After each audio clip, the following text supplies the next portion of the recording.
iconic than Cheech and Chong. I mean, when you're talking about two dudes who have left their mark for decades and decades and decades, man, I just don't know that it gets any bigger or better than Cheech and Chong. And these guys have done so much. They've accomplished so much. They've been through so much. They're clearly at a point in their life where nothing could possibly faze them. They are as carefree as human beings get. That is my estimation. And it is just so fun and funny to see how little they care. I mean, I want you to enjoy this as much as I did. And I want you to ask yourselves, how could I be happier by caring less? With that, let's get into it. Ladies and gentlemen, people of the universe, I bring to you Cheech and Chong. Yeah. No, please sit down. What an honor this is. Our pressure. Is it routine that you guys do interviews together? Yeah, fairly. Yeah. We prefer not to, but When Cheech isn't at the desert. yeah. Yeah. This desert, yeah. And the reason why we're here today, because you've got all kinds of exciting stuff in the works. You've got a special brand of water which gets people high. Yeah. Yeah, a soda water. It's High and dry. it's high and called. dry. High and dry, See, if you're dry- THC infused seltzer water. Yeah, and you want it's nice. It gives you that little creative buzz. You know that joints give you. Yeah. You know that. Oh, you know you do just before a show. Right. You know, and then when if it hits at the right time, you scored. You know. Can we say that the appeal of this THC infused seltzer water is that you can kind of control how much THC? It's just very low levels of THC, where now marijuana has become so insanely potent that people are afraid to smoke it. They feel like if they take one little hit, they're going to be having a panic attack and psychosis. A lot of them Oh, I do. wish I had that feeling. Oh, for the good old I've days. been trying to get that feeling for a long time now, man. you know, People were saying, well, you know, the weed back in the day was, you know, not as strong as this stuff. And I beg to differ there, buddy. It's so interesting because I remember that being the standout moment. We had you on our podcast once before. It was over Zoom. Sure. And you and I have met before in the past. We've done shows together. We were all absolutely stunned that you took that position. That marijuana has not actually gotten stronger over the years. You said it's the same plant that it's ever been. They always had. It's always been. And Doesn't change. and I gotta push back on that. You know what I think? Yeah, push back hard on it. I'm gonna push back. Yeah, he can take it. Yeah, I'm gonna push back. Show me. Right, as an analogy. Show him one of these. Get me higher than I've ever been. I dare you. Well, I submit that if you were to say that football teams in the 1950s, 1960s, 1970s were not more power, that players weren't more powerful, that a 1970s football team could take on a 2024 football team. I think that with all the advancements in supplements and scientific Steroids. I don't know about steroids because I don't think they're legal, but I just think that football players are bigger and more powerful today than they were in the 70s, and I think that translates to marijuana as well. Well, They might have been, but they probably in the day they probably could take a hit better. you got Yeah, to okay. Because they were used to that was the norm. They didn't have all the padding and Right. the big helmets and this and that and the other. So, Bronco Nagurski could take a hit, man. Yeah, Larry Zonka. Yeah, all those guys. Yeah, and they just invented pads, right. you know, and helmets and stuff like that. You know, before that they would put a rubber cap on or something. Yeah, I think it was a leather helmet. Yeah, leather something. So You know, the point being is that you could absorb more when you first started, because that was the norm. I remember the Mexican weed we both first smoked when and the day was like, yo, how long has this been going on? Kind of like, Yeah. it's, they would I get you miss high that for- high. Yeah, me too. I miss that stinky Mexican weed, you know, that you can smell 10 blocks away. Oh yeah. Sinsemilla. Oh, I miss my it. way. I miss it. It's sticky and gooey and Yeah. you know, and seeds. We used to have tons the of loop seeds. is good. It's powerful, but it's I don't know. Maybe I could take it now more than I could be then. That's it. I think, yeah. That's it. We've evolved. Yeah. You know, revolves. we've been callous, like a callus on a hand. Well, that's what happens to us, you know. That's why the smoking weed machine. at one time would knock us all out, and now They could take a punch. you need more. Yeah. You know, at least I do anyway. Yeah. And you guys have both been active marijuana smokers throughout. Yeah. Ambassadors. The only time I quit was when I got cancer, Yeah. and I got cancer because I quit. It wasn't because I was smoking it. Wow. At least that's my theory. You know. And your health now is No, you know, I beat it. I beat the prostate and the rectal. You know, I had operations and all that stuff, and I'm cancer free. And yeah, and my health is good. You know, I've been, you know, because when you get a certain age, you know, you are you represent money. You know, Right. Insurance money. uh-huh. Let's see what illness do you have that we Can we test him for this time? capitalize on? Yeah. Is it safe to say that that the cancer that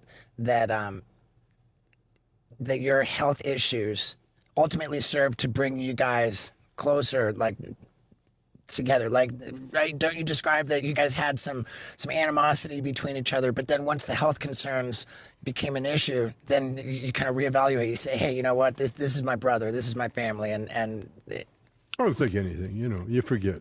yeah, You forget shit. You know. yeah. Yeah, no, even in the day, we always argued, man. We were always Right. like, you know, it was two guys. No, we never. We didn't yes, argue we all did. the time. Okay, we discussed. No, we never discussed either. And yeah, it's described that you guys could really be going at each other, like, you know, fully fighting, but then the second you set foot on stage, Oh, yeah. then it all It's the magic cleanser, man. Once the light hits you, it activates you. yeah. You're in. And you guys have been just relentlessly, persistently touring, doing shows mostly in casinos. Is that right? Yeah, we're off the stage right now because it's at the age, man. We start falling into the monitors. Yeah. You know, kinda like- Sorry, you guys, you're not touring now? No, Oh, wow. no. Although we kind of missed out on the wheelchair access, you know. Cheech was little, you know, proud. I don't want a wheelchair.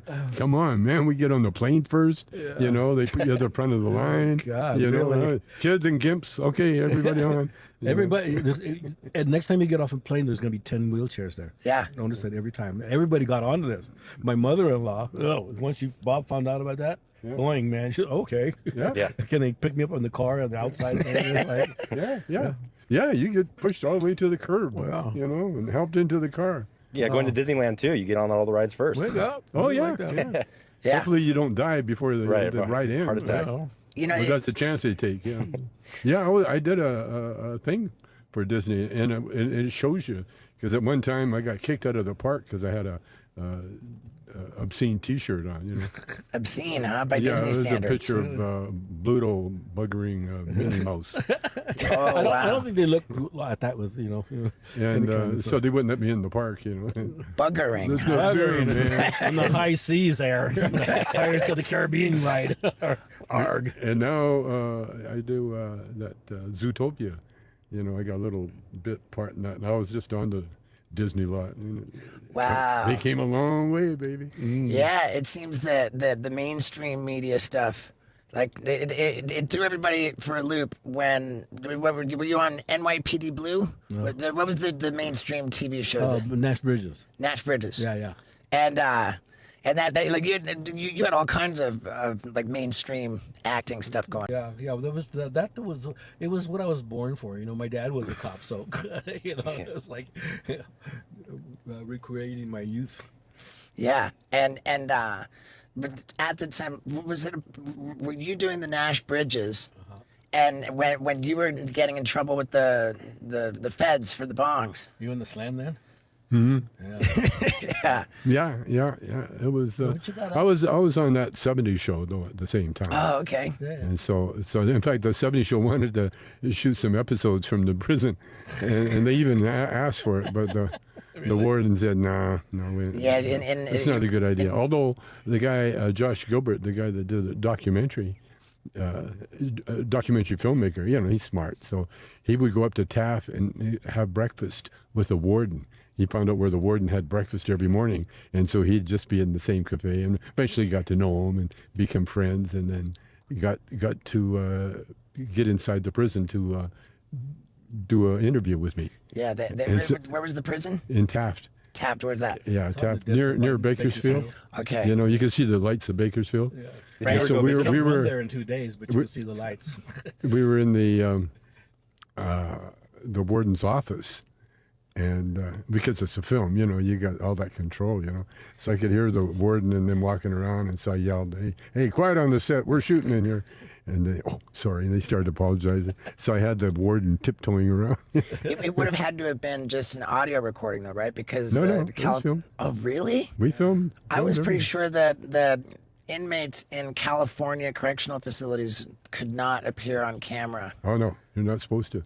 That's what I'm saying. The warden. Oh, See, wow. prisons have a lot of latitude. You know, the warden has. They're the king. They whatever they say goes. You know. Wow, that's that's Most really of the cells interesting. have cameras in them. Right, right. A lot of people don't know Well, that. body cameras. Yeah. Oh In man. fact, let's see, where was it? Oh, it was on. We were on tour, and one of the Gonzalez, he was a guard, and he was the first guard I met when I went in there, because I had a lot of fans, you know, especially Latinos, Sure. Chicanos, and so Gonzalez, you know, he came in my cubicle and sat down, made himself at home. You know, he was a homeboy, and so then I wasn't allowed a telephone for 2 weeks, you know, to get settled. And so then when I finally got on the phone with Shelby, I told Shelby, I said, oh, you know, we got a guard, a big fan, you know, he came in my cubicle. And so right after the phone call, boom, I'm in control, because they listened to all the phone calls. And they wanted to know what guard was in my cubicle. In your When you say cubicle, you No, mean cell, yeah? I said, well, he was Latino. When they all look alike. you know. That's what I'm saying. That's what it was. You know, they all look like guards. You know? Yeah. So I don't know what he looks like. You know? Well, they knew anyway. Yeah, sure. They knew. They got Playing along. the cat and mouse. They figured it out. Anyway, years later, I saw Gonzalez again. He had just gotten out of prison. He got caught dealing or drugs or something, Wow. and so he went to prison. He did about a couple of years or whatever. You know. That's a tough position to be in. And answer your question, yeah, they can. Yeah. An ex-guard, yeah. There's a few of them. So the video that was taken Yeah. for the documentary, where It's do we see the documentary? It's called AKA Tommy Chong, and it's out. You can get it anywhere. Check it out. Internet, on the interweb. You can get it on the interwebs. Yeah, on the internet. AKA Tommy Chong. Yeah, that would be, and it's I'm feeling unprofessional for not knowing about this already, but didn't Well, you should. No, Cheech doesn't understand, but you know he's old. But you forget about it. you should a have. 2006 documentary, and so this is a definitive documentary covering the story of your Of my incarceration. Yeah. It was shot before I went in, and then when I got out, the day I got out. man. I'm gonna It was watch so that. cool. And were you able to give notes on it? Were you able to see edits? Oh no. You know, That's you can't do that because he's a prisoner. Right. So no, I didn't see it until I saw it. You know, until it was finished. and it was and when you did see it, it was too late to give any feedback, to give any well, I notes. learned if you can't do anything about it, don't sweat over it. Right. Wow. Yeah, we're going through that now with the documentary. Oh yeah. What's the documentary that you're doing now? Well, we shot a documentary, Cheech and Chong, and it's called Cheech and Chong's Last Movie. Oh wow. And Dave Bushnell and my daughter Robbie Chong, they produced and put it together. And it's a documentary of that mostly of Geraldo Rivera did a whole interview / movie. Yeah. And all the footage that he had, you know, us at the Playboy Club and us at our prime. Don't give too much away, especially those highlights there. Yeah. This is so it's a documentary. Well, it's a movie. Okay. It's a movie, and it's called Cheech and Chong's Last Movie. And like I say, Dave Bushnell, they're selling it now. You know, in the process. Bushell. and it covers the totality of your guys' lives and careers, Kind of, yeah. starting with the strip club in Yeah, Vancouver. in Vancouver. Yeah, it touches on a lot A of lot stuff. of things, yeah. It's Some very touchy things. It's a good movie. It's a good movie. Now, it didn't please my Shelby. Shelby That's his doesn't wife. look too good. And my first wife, Maxine, was also in it. What they did. Well, in fact, I'm not going to tell you anymore because Okay. I want people to see it. But the film is finished, and now they're selling it after the fact. At Yeah, Kmart. yeah, that's doing film festivals. Good. Yeah, we did South by Southwest. Okay. Yeah, we yeah. premiered. That's where we premiered the documentary. Yeah. But they asked me not to say anything about it, so Okay. I'm not saying anything more. Nothing And don't else. even try to ask me. Don't beg me. Don't do I anything. won't. That's the last hour he'll Don't even give me that give you look. another hour, but that's it. So with all the previous movies, I mean, the staggering financial success that came from these movies. How many Cheech and Chong movies were 6. there? Were 6. And did I hear correctly that that the 6 movies grossed over $300 million? That's billion. It's a big. Yeah. And would have done more, but They hadn't invented they had those people, producers stealing the money. Right. So it's probably 3 times as much. Wait, arguably, it's considerably more because was there a big studio? Behind, oh, okay. All of them. Yeah, they were all big. How many studios. studios? Universal, Four Columbia, four studios. Universal had 2. Paramount. Okay, so even with big studios behind it, these movies, did they like put a lot behind it? It feels like the movies were just Very cheap to make. Yeah. cheap to make, and the movies effectively sold themselves, right? They didn't have to put too much money into Well, it would help if they did. Hey, we got a new movie here. No, but we made them one after the other, so you didn't have time to breathe in between them. So they came out and boom, boom, boom. And some of them did better than others, but they all did well. Everybody made money, and everybody was happy. Yeah, and at the time when you made Up in Smoke, the first movie, you guys were the number one comedy act for recording comedy albums. Yeah, we were. Yeah. Yeah, we just won a Grammy, actually. Yeah. Back then, We were nominated for Grammy for. We should have won the first one, but We should have won them all. Yeah. So I mean, it's remarkable how from the onset of you guys working together, like everything worked. Yeah. Everything. it surprised a few people. Us When we first got together, my brother-in-law from my first marriage, Floyd Sneed, he was the drummer for Three Dog Night. And so Three Dog Night was the biggest thing going when Cheech and I started when we hooked up together. Three Dog Night, we're doing gymnasiums and huge venues. And so when we came to LA, we hooked up with their management. But they're musical. They're more equipped to rob the musicians as opposed to robbing the comedians. Right. They didn't think you could rob a comedian. There was no money there. And they didn't see any money there, so Right. so they cut us loose. Or, I asked for a few bucks to buy a car, and they give us our contract back. Yeah. And then the next time we met saw him them, was in the elevator, the Sherry Netherlands at the Grammys as we were going up to get our Grammy. we're getting up to we were up for a Grammy too. Oh, hi, Bill. Yeah, You and Three Dog Night. yeah, Wow. in the same elevator. Yeah, it was nice. Nice feeling. To say that you guys are doing comedy, but you incorporated music. Yeah. We were musicians from the start, Right. for our whole lives, basically. And so music was always a big part of our act. And, we had top 40 hits. And we had other bands cover our hits. Like, what was that one from? Mexican American. I don't know who covered that, but hope it was a Mexican American. No, but what was that band from Seattle with? Nirvana. No, not that. It was a not Coldplay, but something. Chris Connell. Chris Cornell. Soundgarden. Soundgarden. They covered "Earache My Eye." Korn covered "Earache My Eye." Stanley Turrentine covered one of our jazz tunes. Man, so it was. And when you guys would be doing the comedy tour in the casinos, we play songs during the show. Yeah. Oh yeah, our show was In character. a lot of Yeah. music, and Yeah. just like our movie, just like Up in Smoke. Yeah. You see, Up in Smoke was It's effectively a It musical. was music driven. You know, I didn't realize it until years later. You know, I'm looking at it. Oh, this is music. Yeah, because we did the Lieber and Stroller soundbook, almost. You know, a couple of songs there.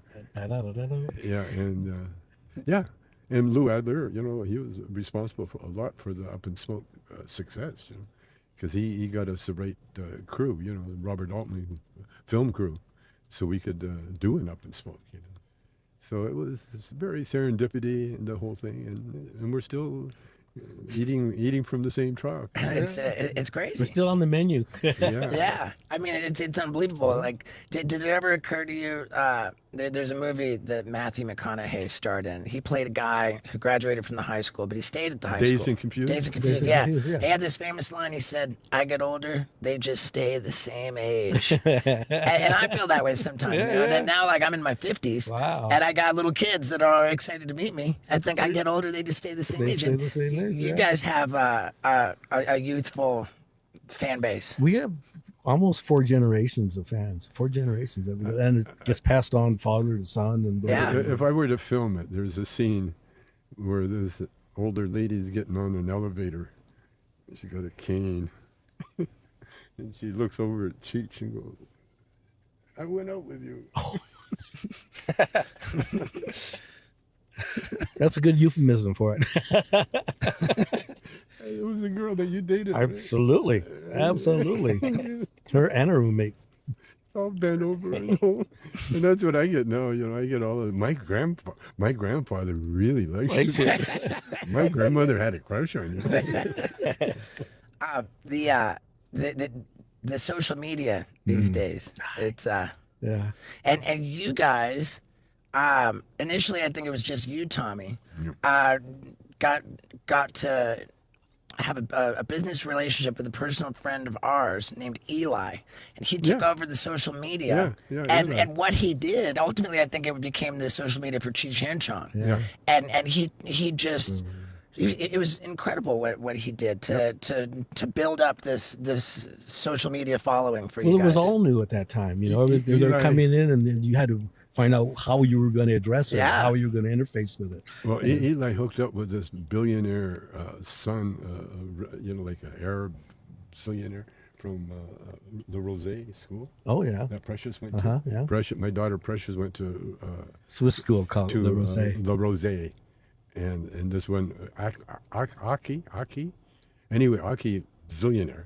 He started his own channel. That's where Eli Yeah. went to work for us, or went. You know, Okay, yeah. we had like a whole television thing with Aki and Eli, and you know, we had a studio on Melrose, and the whole thing. Yeah, they had it going. And what's going on with your guys, Cheech and Chong's social media today? Still very active? Oh, Well, we it's got slamming. Bud. Slamming. What It do is you call it? The Bud Bowmates. Bowmates. Yeah, we have this Yeah, whole category of Bowmates. It's Bowmates, a site called. It's our groupies. Yeah, the Bowmates. Cheech and there you go, Chong Bowmates. 2.9+ million followers. Yeah. That's a good. It's a good number. It's a number. I mean, we use it for just Cheech and Chong stuff, announcements, and make little. Yeah, things for it. I'm going to start showing our movies on our own channel too. Oh, there we go. She's gonna Yeah. buy them all. Yeah. It's a great idea, and I think that you could show clips from them without issue. Yeah, yeah, I I don't think think anybody would get mad at you for that. Yeah, well, they get mad at you for whatever. You know, they think there's money And there. then we got some Atlanta tapes that I got of Cheech he doesn't know about. Yeah. Atlanta, Georgia. Atlanta, okay. Hotel. Weekend. Well, those cell long cams weekend. really come in handy when you need them. I'm feeling I'm in the dark. Yeah, that's what you're meant to be. So We did podcasts before there were podcasts. I remember I was We call them something else, but Yeah. it was kind of like a pod. that was another thing that Eli We weren't did casting going. it There was, anywhere, though. there was a Tommy Chong show Yeah. that Eli put together for Yeah. you, and we Yeah. did an episode of that together. Yeah. I think that did reasonably well. Yeah. Now on your Cheech and Chong Instagram, are you letting people know about what's the name of the actual weed? Oh no, there's a bunch of different strains that we have. We have every kind of anything vaguely related to weed we sell. And, Okay, and, good. And the drinks are the things that are selling most of it because everybody's at the age where they've been smoking too much, or they're a soccer mom and haven't smoked enough, but they want to get high. And these drinks really do it, man. It's just everybody's. Yeah, you're able to regulate how Yeah, much THC you're exactly. taking in Yeah. with the drinks better. And it's much better than alcohol. And I watch a lot of, the audit, where they go in with the camera and just try to get kicked out of places. Watching The Boss or something, or Undercover boss. Undercover Boss. Or is that- filming the cops, when they're parking their cars. And the Yeah. cops, can I help you? And one guy goes, yeah, I'd like a cheeseburger and a Diet Coke and maybe some French fries. Oh, my God. I watch these things. And what happens? get to the point you where get that's what you arrested. watch. You can get arrested, But if you sue them in court, you can walk away with some money because, it's what do you call it? In the Constitution that we have the right to film Yeah. police. You can film, what do you call it, peace officers? Yeah, peace officers. Anywhere Public in the servants. public area. Public servants. You're Yeah, allowed so, to film them. so I watch that all the time. Yeah, they're always like. And what I learned though, I've been watching the DUIs. When they stop. Yeah, people. body cam And footage. that's scary. That is scary because my wife drives all the time. I don't drive anymore, and so she'll have a glass of One wine. of the conditions of his parole. Yeah. No, it's conditions of my eyes. I started seeing shit that wasn't there. Oh, And wow. so I don't want to be. I don't want to, be behind the wheel of a car. I just watched Jail. You know the show Jail? It comes right on after Cops. Cops segues into jail. And they Wow. do you never watch? Oh, it's just nostalgic for me because my dad was a cop, and I had a lot of interaction with the jail. I watch all true crime stuff, and I've not heard of Jail.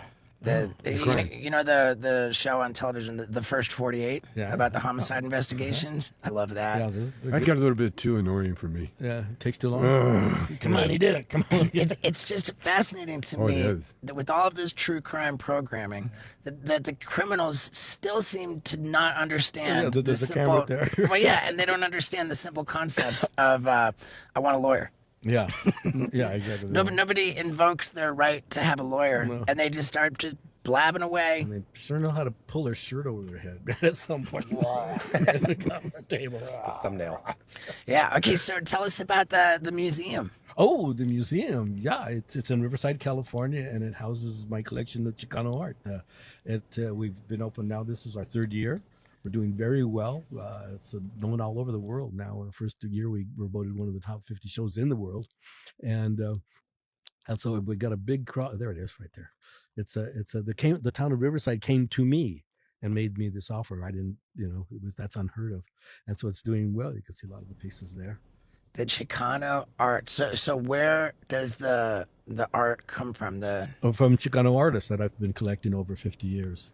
And I was kind of the first guy in it collecting on a big scale. And because I saw there was this new school coming up and these guys are very talented. These artists were very talented. And I started collecting their work and it kept going and going. Because I was a collector of something all my life, bottle caps, baseball cards, buttons, stamps, And so when it got to art, I started collecting this. And now we have our own museum. It's cool. People used to come, you should have your own museum. I should have a jet plane too, but I don't got one.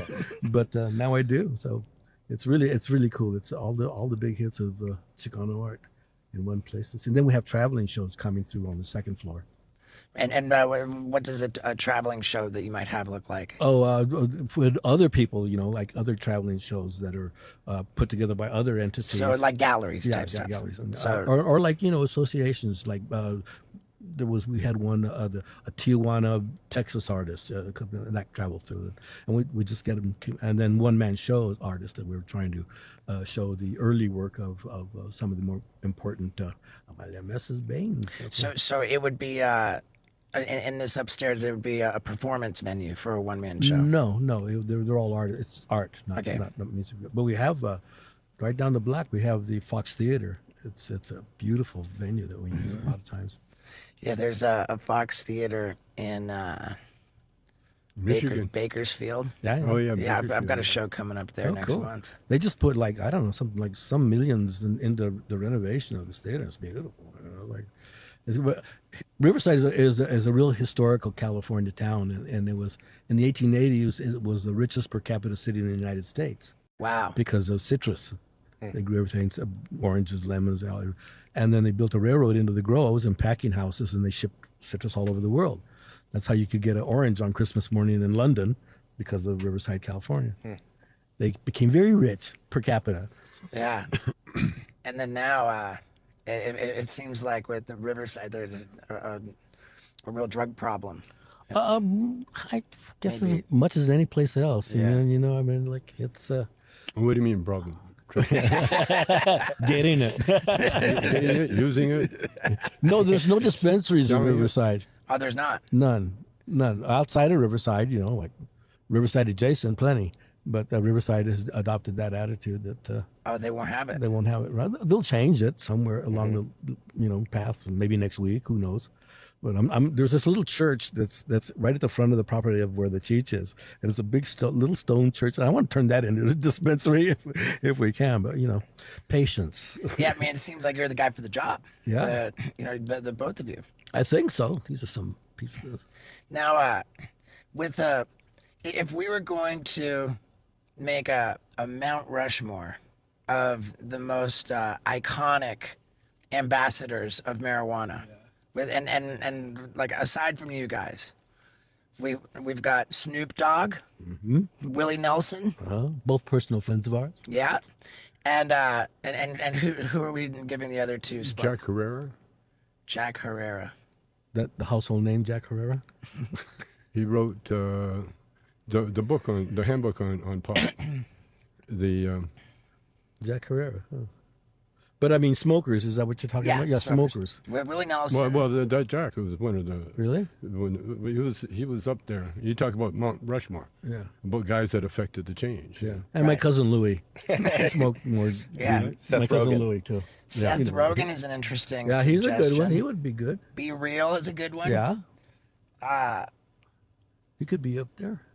Man, but like now that I'm thinking about it, like it's you got Willie Nelson and Snoop, and I'm not sure. Martha Stewart. Martha Stewart. Organic homegrown. I mean, I think it's Snoop, Willie Nelson, and Cheech and Chong. That's pretty. Yeah, that's pretty good. I think right? that's the way that it's got to be. So what does a day in the life look like for you guys? You're not touring anymore, so are you doing daily exercise to stay healthy and fit? Yeah. Oh yeah. Yeah, sure. Yeah, I got a game called Find the Bathroom. In the middle of the night, out of the In dark, the middle of the night, and without killing your ass. and you're really stoned because it's there, it's free, and so I call it. One time I was on vacation. I came back from vacation, and I literally thought I was in the Four Seasons Hotel. Really? And I was in my house, and I got out of bed and I walked down, and I thought, oh shit, this must be the Four Seasons, because you got the towels in the bathroom. No one's used them. Yeah. And there's lights. So, that's a lot of. But exercise, do you do it? I walk mostly. Yeah, Mostly, yeah. I think that's the best thing for you. Yeah, at this age, man, it's like the only thing you can fucking do. walk and then stretch, shake a Yeah. jacuzzi. I'm a fan of bicycle riding. Oh, you're like at that bicycle, age yet. yeah. That's good. Yeah. I've been reading about people getting nailed Yeah. on the bike, so Yeah, no more bikes. with the traffic, the car Yeah, crashes. I used to live on PCH in Malibu, and that was Flat Biker Alley, man. Yeah, I watched that that show on Showtime about the Lakers, the Showtime Lakers. Yeah. And they had their coach had a bad bicycle accident. Oh, Yeah. yeah. What was his name? That's how Jack, Pat Riley got in. No, yeah, that's how Riley got in. Yeah. But who Yeah. was the guy that got nailed? Starts with W. Yeah. Yeah, but the Yeah, they were doing really Lakers well. coach bicycle accident. Then you got that bicycle accident, yeah. No, it's an age thing, But there's a trivia like Rocky Marciano was undefeated, Yeah. 45 fights, never lost a fight. But you know what? How he trained? He ran 25 miles a day with leather weights on his ankles. 25 miles every day. Never missed a day. Never missed a day. That will give you Stamina, I Put you in a guess. ring with anybody for any length of time. I can't run. I can't too much either. my knees. Yeah, my knees too. Yeah, Yeah, I got my new knees. Yeah. Are you a fan of fighting, like boxing, and do you watch? I like watching, Yeah, and I've been in enough to know that it's not fun. yeah. Do you guys watch the UFC fights? Oh yeah, all the time. Love it. Me too. Sean O'Malley just got knocked out. Not knocked out. He lost his decision. He lost a decision. The Yeah, guy I was got- there. I was there in the really? sphere. The guy got him on the ground, and that Yeah. was it. It didn't make for a very exciting. I guess. fight. Yeah. I guess not from O'Malley's point of view. Yeah. Yeah, that broke my heart. Yeah, because I like him as a fighter. He's really colorful. He's good. colorful. Yeah, He's the swagger he's Yeah, got, man. I like him. I loved the whole story. nobody man. goes through undefeated, man. It's just You need I know. that kick, yeah. that one kick. I know. Yeah, bang. that's the problem with sports. Yeah. You know, you're gonna end up losing sometime. Yeah, it's That's what makes it exciting. yeah, it is. But I'm totally in love with Otani, Shohei Otani. Yeah, it was. That's what was. Jack McKinney. Yeah, Yeah. It was doctor, wasn't he? A doctor? yeah, he was a doctor, some kind of physical deal. Yeah, Shohei Otani is like That's a boxer. no, he's a baseball player. baseball. We're switching to baseball. baseball now. He's about 50 for Casey? 50. He's doing the Babe Ruth. Yeah, he's What's 50 for amazing. 50? What is he doing? 50 home Ohtani runs from the Dodgers? Was it The Japanese 50, guy? 50 RBIs or 50 runs? How tall? No, is he's he? gonna have 50 homers and 50 stolen 50 bases. stolen bases. Yeah. Stolen it's- bases. It hasn't man. been He's a- done. Yeah, it's amazing. And he's one of the And best we haven't pitchers. seen him pitch yet. Yeah. Ah! Isn't that crazy? He's going to be MVP of the National League this year again. Or for first time. What team's he on? Dodgers. Dodgers, There you go, the Doyers. Dodgers, and He's he was. Japanese. And the last 2 years Okay. he was MVP for the national of the Yeah, American the League from Angels. the Angels, who never won a game. That's crazy. You know, Jesus. He's not the one that got in the trouble with the betting. Well, it His buddy. was him, but it was his guy that was supposed to be taking care of him. His translator. Yeah, his translator. Oh, so this is the guy whose translator got in trouble with the betting. Yeah, was misappropriating about $16 million from Otani. Oh, so it wasn't betting; it was embezzling. Yeah, well, he didn't get in trouble. Nobody, I mean, but the guy was embezzling because he was covering his gambling debts. Ah, Yeah, Crazy. I'm sure that these are all merely allegations. no, he was one step ahead of the tar and feather crew, man. Yeah. No, and the thing was, Otani never even missed it. You know, he got what is it? 800? $700 million for 10 years. That was the biggest contract ever. And then he deferred it to help the Dodgers to have more money so they could get other guys, so they could be this great team and never lost. Is there no salary cap in baseball? No, I don't think so. You I can- don't think so. Yeah, if you can string it out over that many years. And that's why the New York Yankees have always been so dominant, because they've got all the money coming in from the TV And rights. sometimes they're not so dominant, you know. You know, it's funny how that works. You like seeing the players. I love seeing him play. I mean, it's just like and exciting. he bats leadoff. He bats leadoff, and he always either hits a home run, gets on base somehow, gets hit, gets walked, blah blah blah, and steals second. And he's in scoring position now every time he gets on base, every time he comes up. Wow, you're a baseball fan. Oh, I grew up playing baseball. Yeah. That's great. And it's amazing. And he's a big guy. You know, 6'4", yeah, somewhere around there. With respect to sports, I understand that in the NBA, everybody smokes weed Oh yeah. Yeah. We know like that. crazy. We know that for sure. Kareem Abdul-Jabbar, you know. In fact, the day that Elvis died, Kareem called me and said, "I got a shipment. Just come on down," because I live down the road from him. And so I'm walking down to Kareem thinking about Elvis, because Elvis had a big part in my life. And I get to the mailbox, and I go to ring the bell, and the mailbox opens, and this big hand comes out with a bag of weed. And I got my weed. Thanks, Kareem. And walked home. He was a good buddy of ours. And then I think it was the next day, Elvis's daughter and my daughter were friends at school. And now she's over at the house, and they're having a memorial on television all about Elvis. And she's barely looking at it. Her and my daughter are playing, and she'd kind of look at it for a minute and then run off and play. She had no interest in her dad. Well, she's young at that point. She probably didn't have many of his records, I guess, or something. Do the baseball players smoke weed? Yeah. Not as much as the NBA.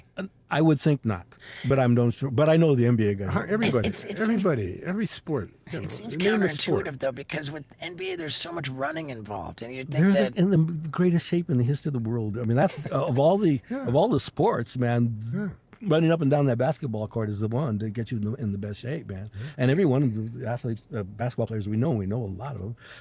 Every one of them smokes weed. Everyone. White, black, from Europe. when they're in anything. season, do they have to not smoke weed? No, not smoke weed in public, but when they Yeah. come home after games, Because there's not drug testing in the NBA for. I don't think so.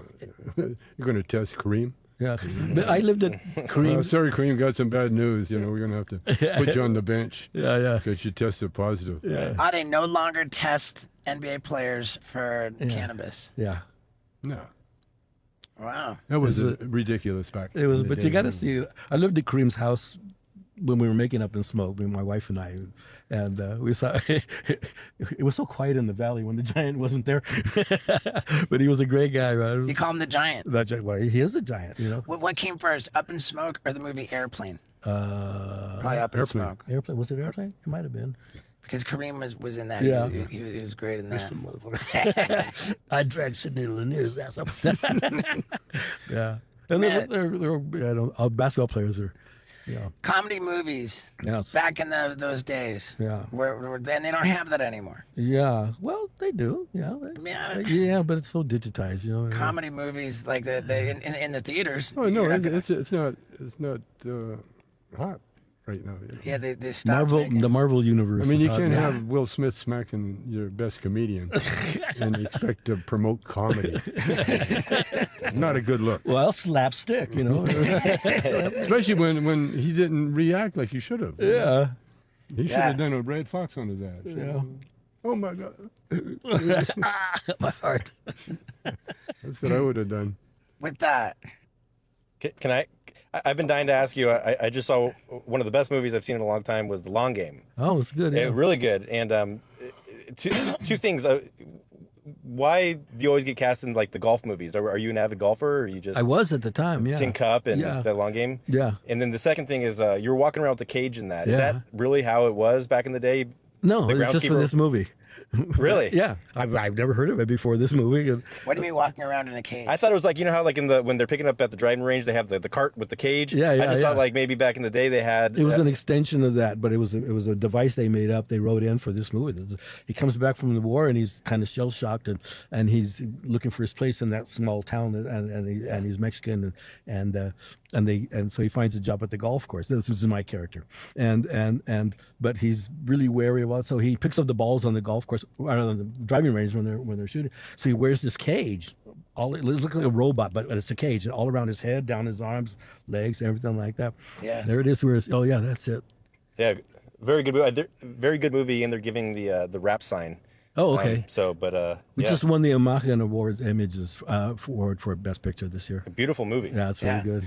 What we want to send everybody, all of our listeners, to support your guys' businesses. Cool. So where are we sending them? CheechandChongCannabis.com. Yeah, look on wherever you are. Go to the internet and find out where dispensaries in your area are selling our products. Or you just go to CheechandChong.com. That's a better way to do it.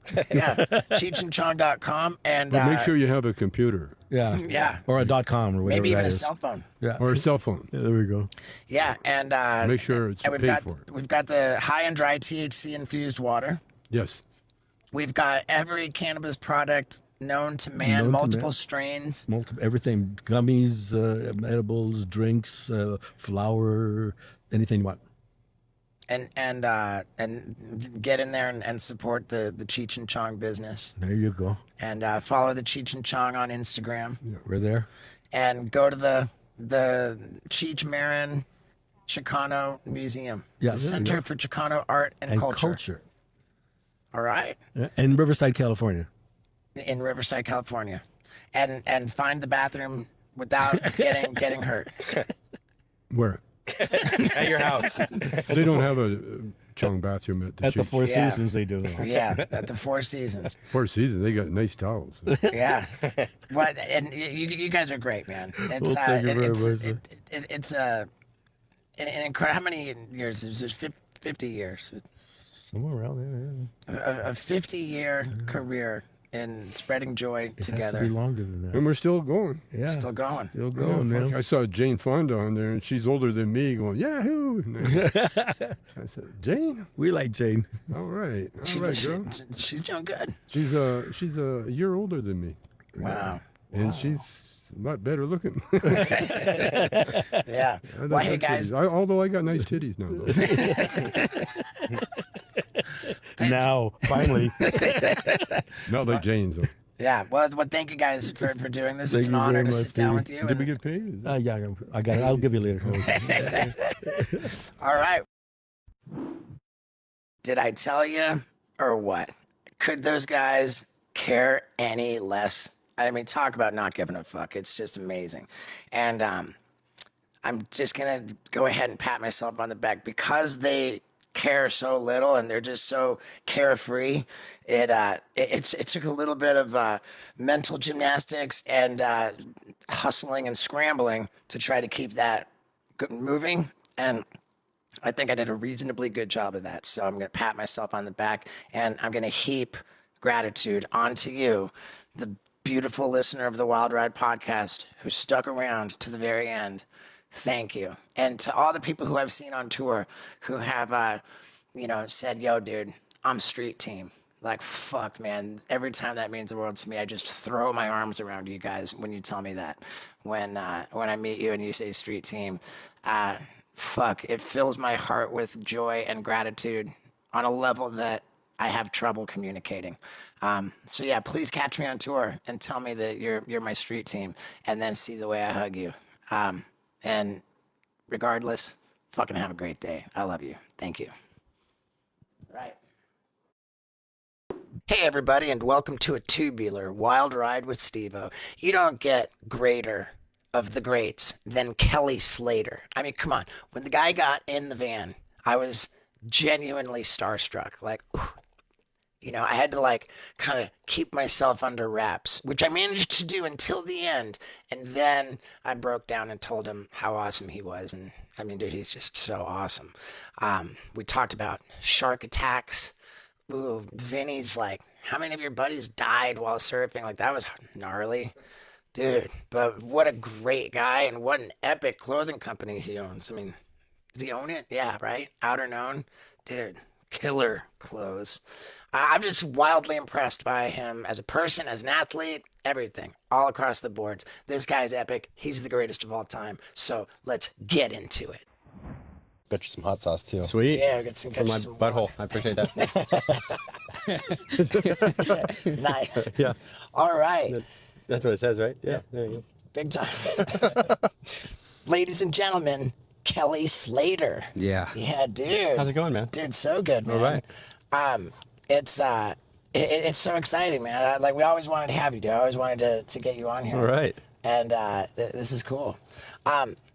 Is it true that at the moment you're recovering from hip surgery? Yep. I'm just exactly 3 weeks out from hip surgery. Just had it. Left hip, old injury. Get a whole bunch of stuff in there. Just had to cut out scar tissue and inflammation. Had there's a little bit of arthritis, not terrible yet. I still got a little cartilage that's kind of helping me, but I had some broken bone in there the doctor had to take out. I don't know when or how I broke that, but I had to get a new labrum put in. So they took my old labrum completely out, put a cadaver labrum in, and shaved down some bone. And he said there were some other foreign bodies in there. Wow. So I don't know what those were. Little cartilage Foreign pieces or bodies. something. I don't know, little pieces that sit around and accumulate waste. But And that was from a distinct injury to your hip?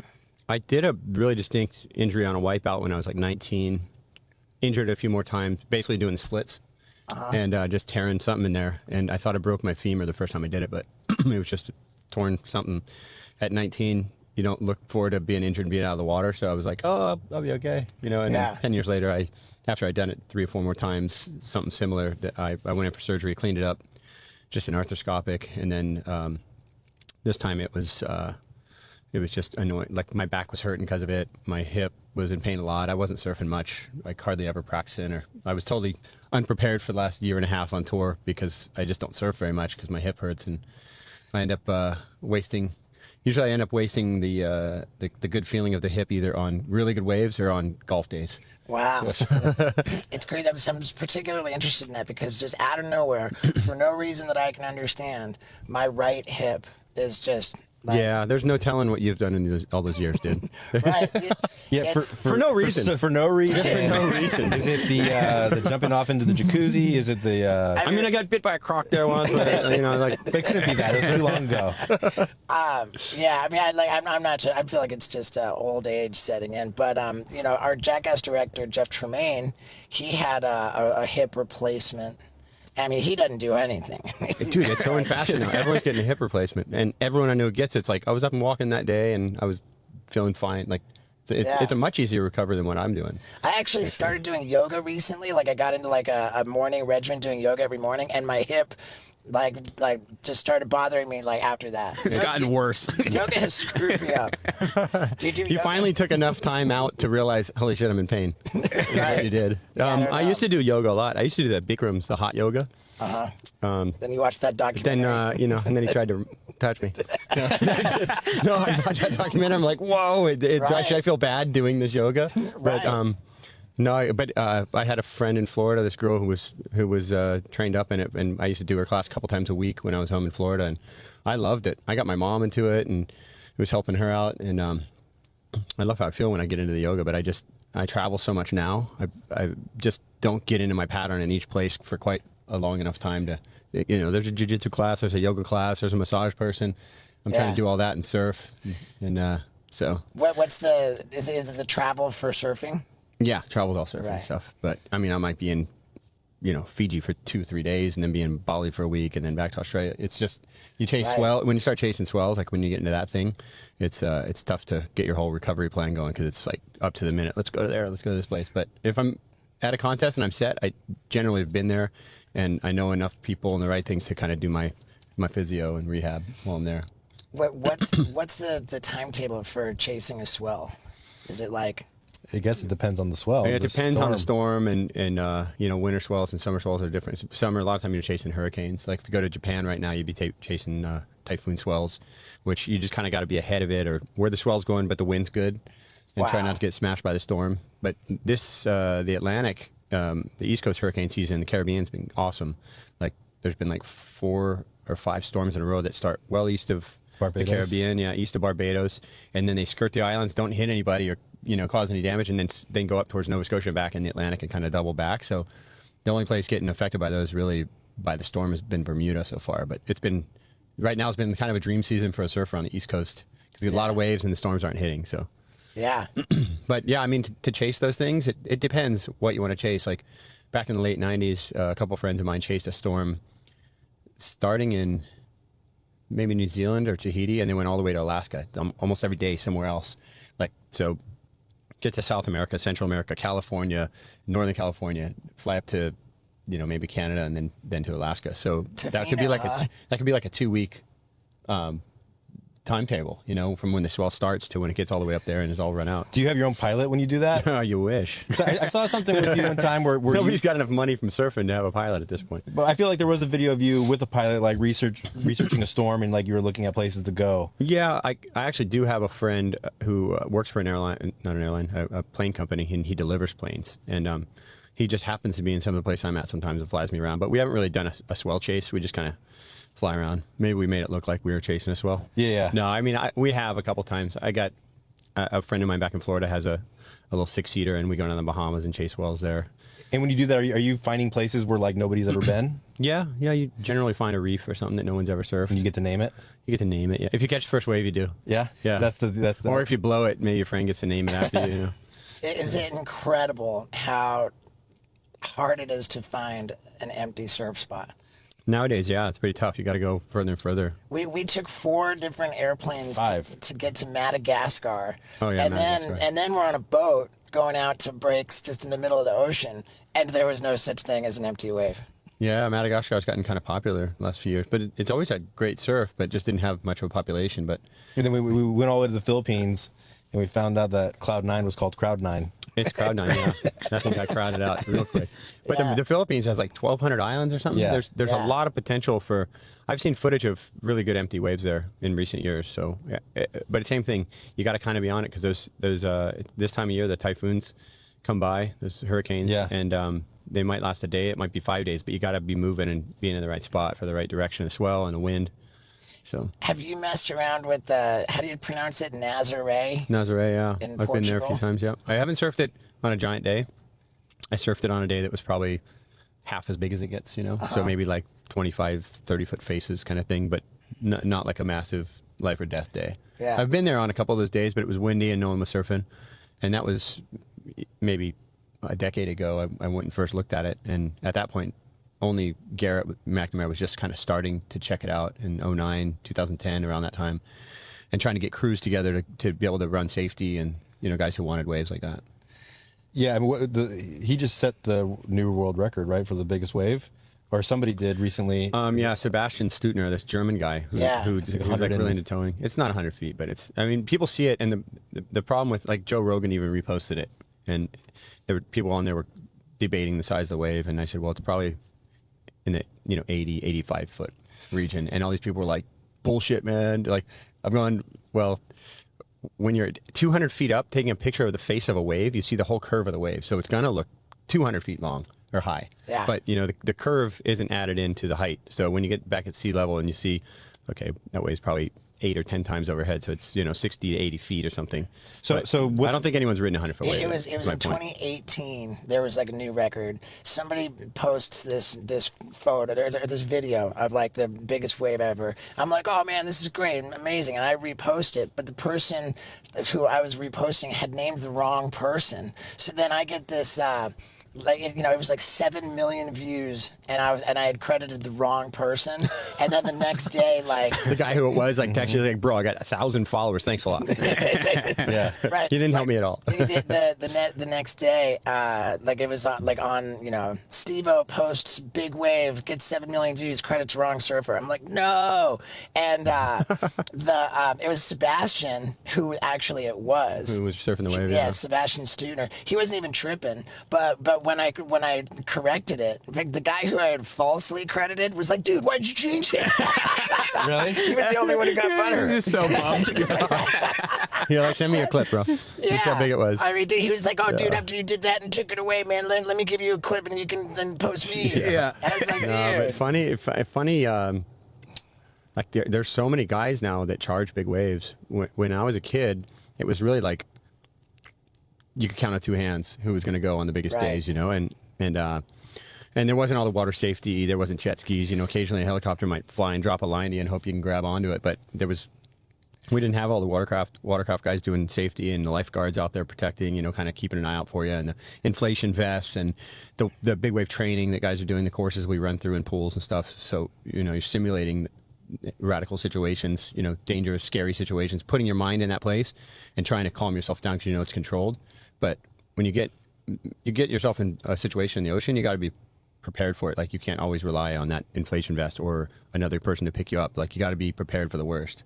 And so it's pretty full on how many guys now are dedicating their lives to just surfing the biggest waves they can. And I'm surprised more people haven't drowned, to be honest. Yeah, that was going to be my question. How many people can you recall that have died chasing the biggest wave?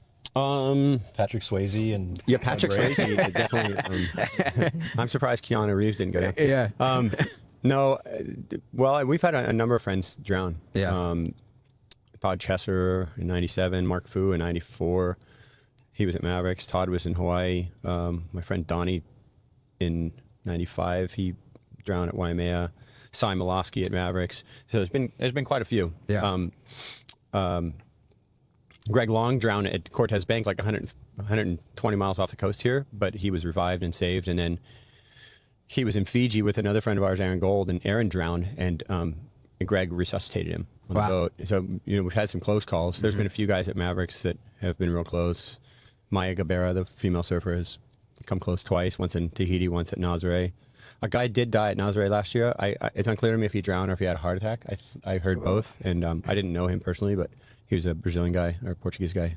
I feel like when you're surfing out there and you have the oh shit moments, like when you're like, oh fuck, there's like 5 waves behind it. You always think back to like what you wish you would have done different. Like, and for me, when I'm in that situation, I'm like, I wish my cardio was better. You know, is there any way to like when you're doing big wave surfing? Is it? I wish I didn't fall in that last wave. Yeah, of course. But when you do, you're like, are you guys doing like breath holding exercises? Yeah. Is that the main one, or is it just all different? I mean, a lot of guys are doing all sorts of cross training. CrossFit came real big in the surf world for a while. They're going to Laird's house. Going to Laird's house. And there's like doing weights underwater. And training with Laird and Gabby, training with Mark Visser in Australia. There's a number of different people that are running these different courses. There's a big wave. There's a group specifically doing big wave training, so teaching everyone how to do safety pickups, but also getting comfortable in bad situations, doing CPR. You know, so everyone who's on location can potentially help out. Is Chuck Patterson still surfing big waves? Chuck charges. I did EMT class with him. Yeah, like I don't know 08. Chuck real well, but I know he charges. I've seen him ride some big waves. Yeah, because there was a bunch of young kids in the class, and I was one of them, and I'm like, who's this guy in the?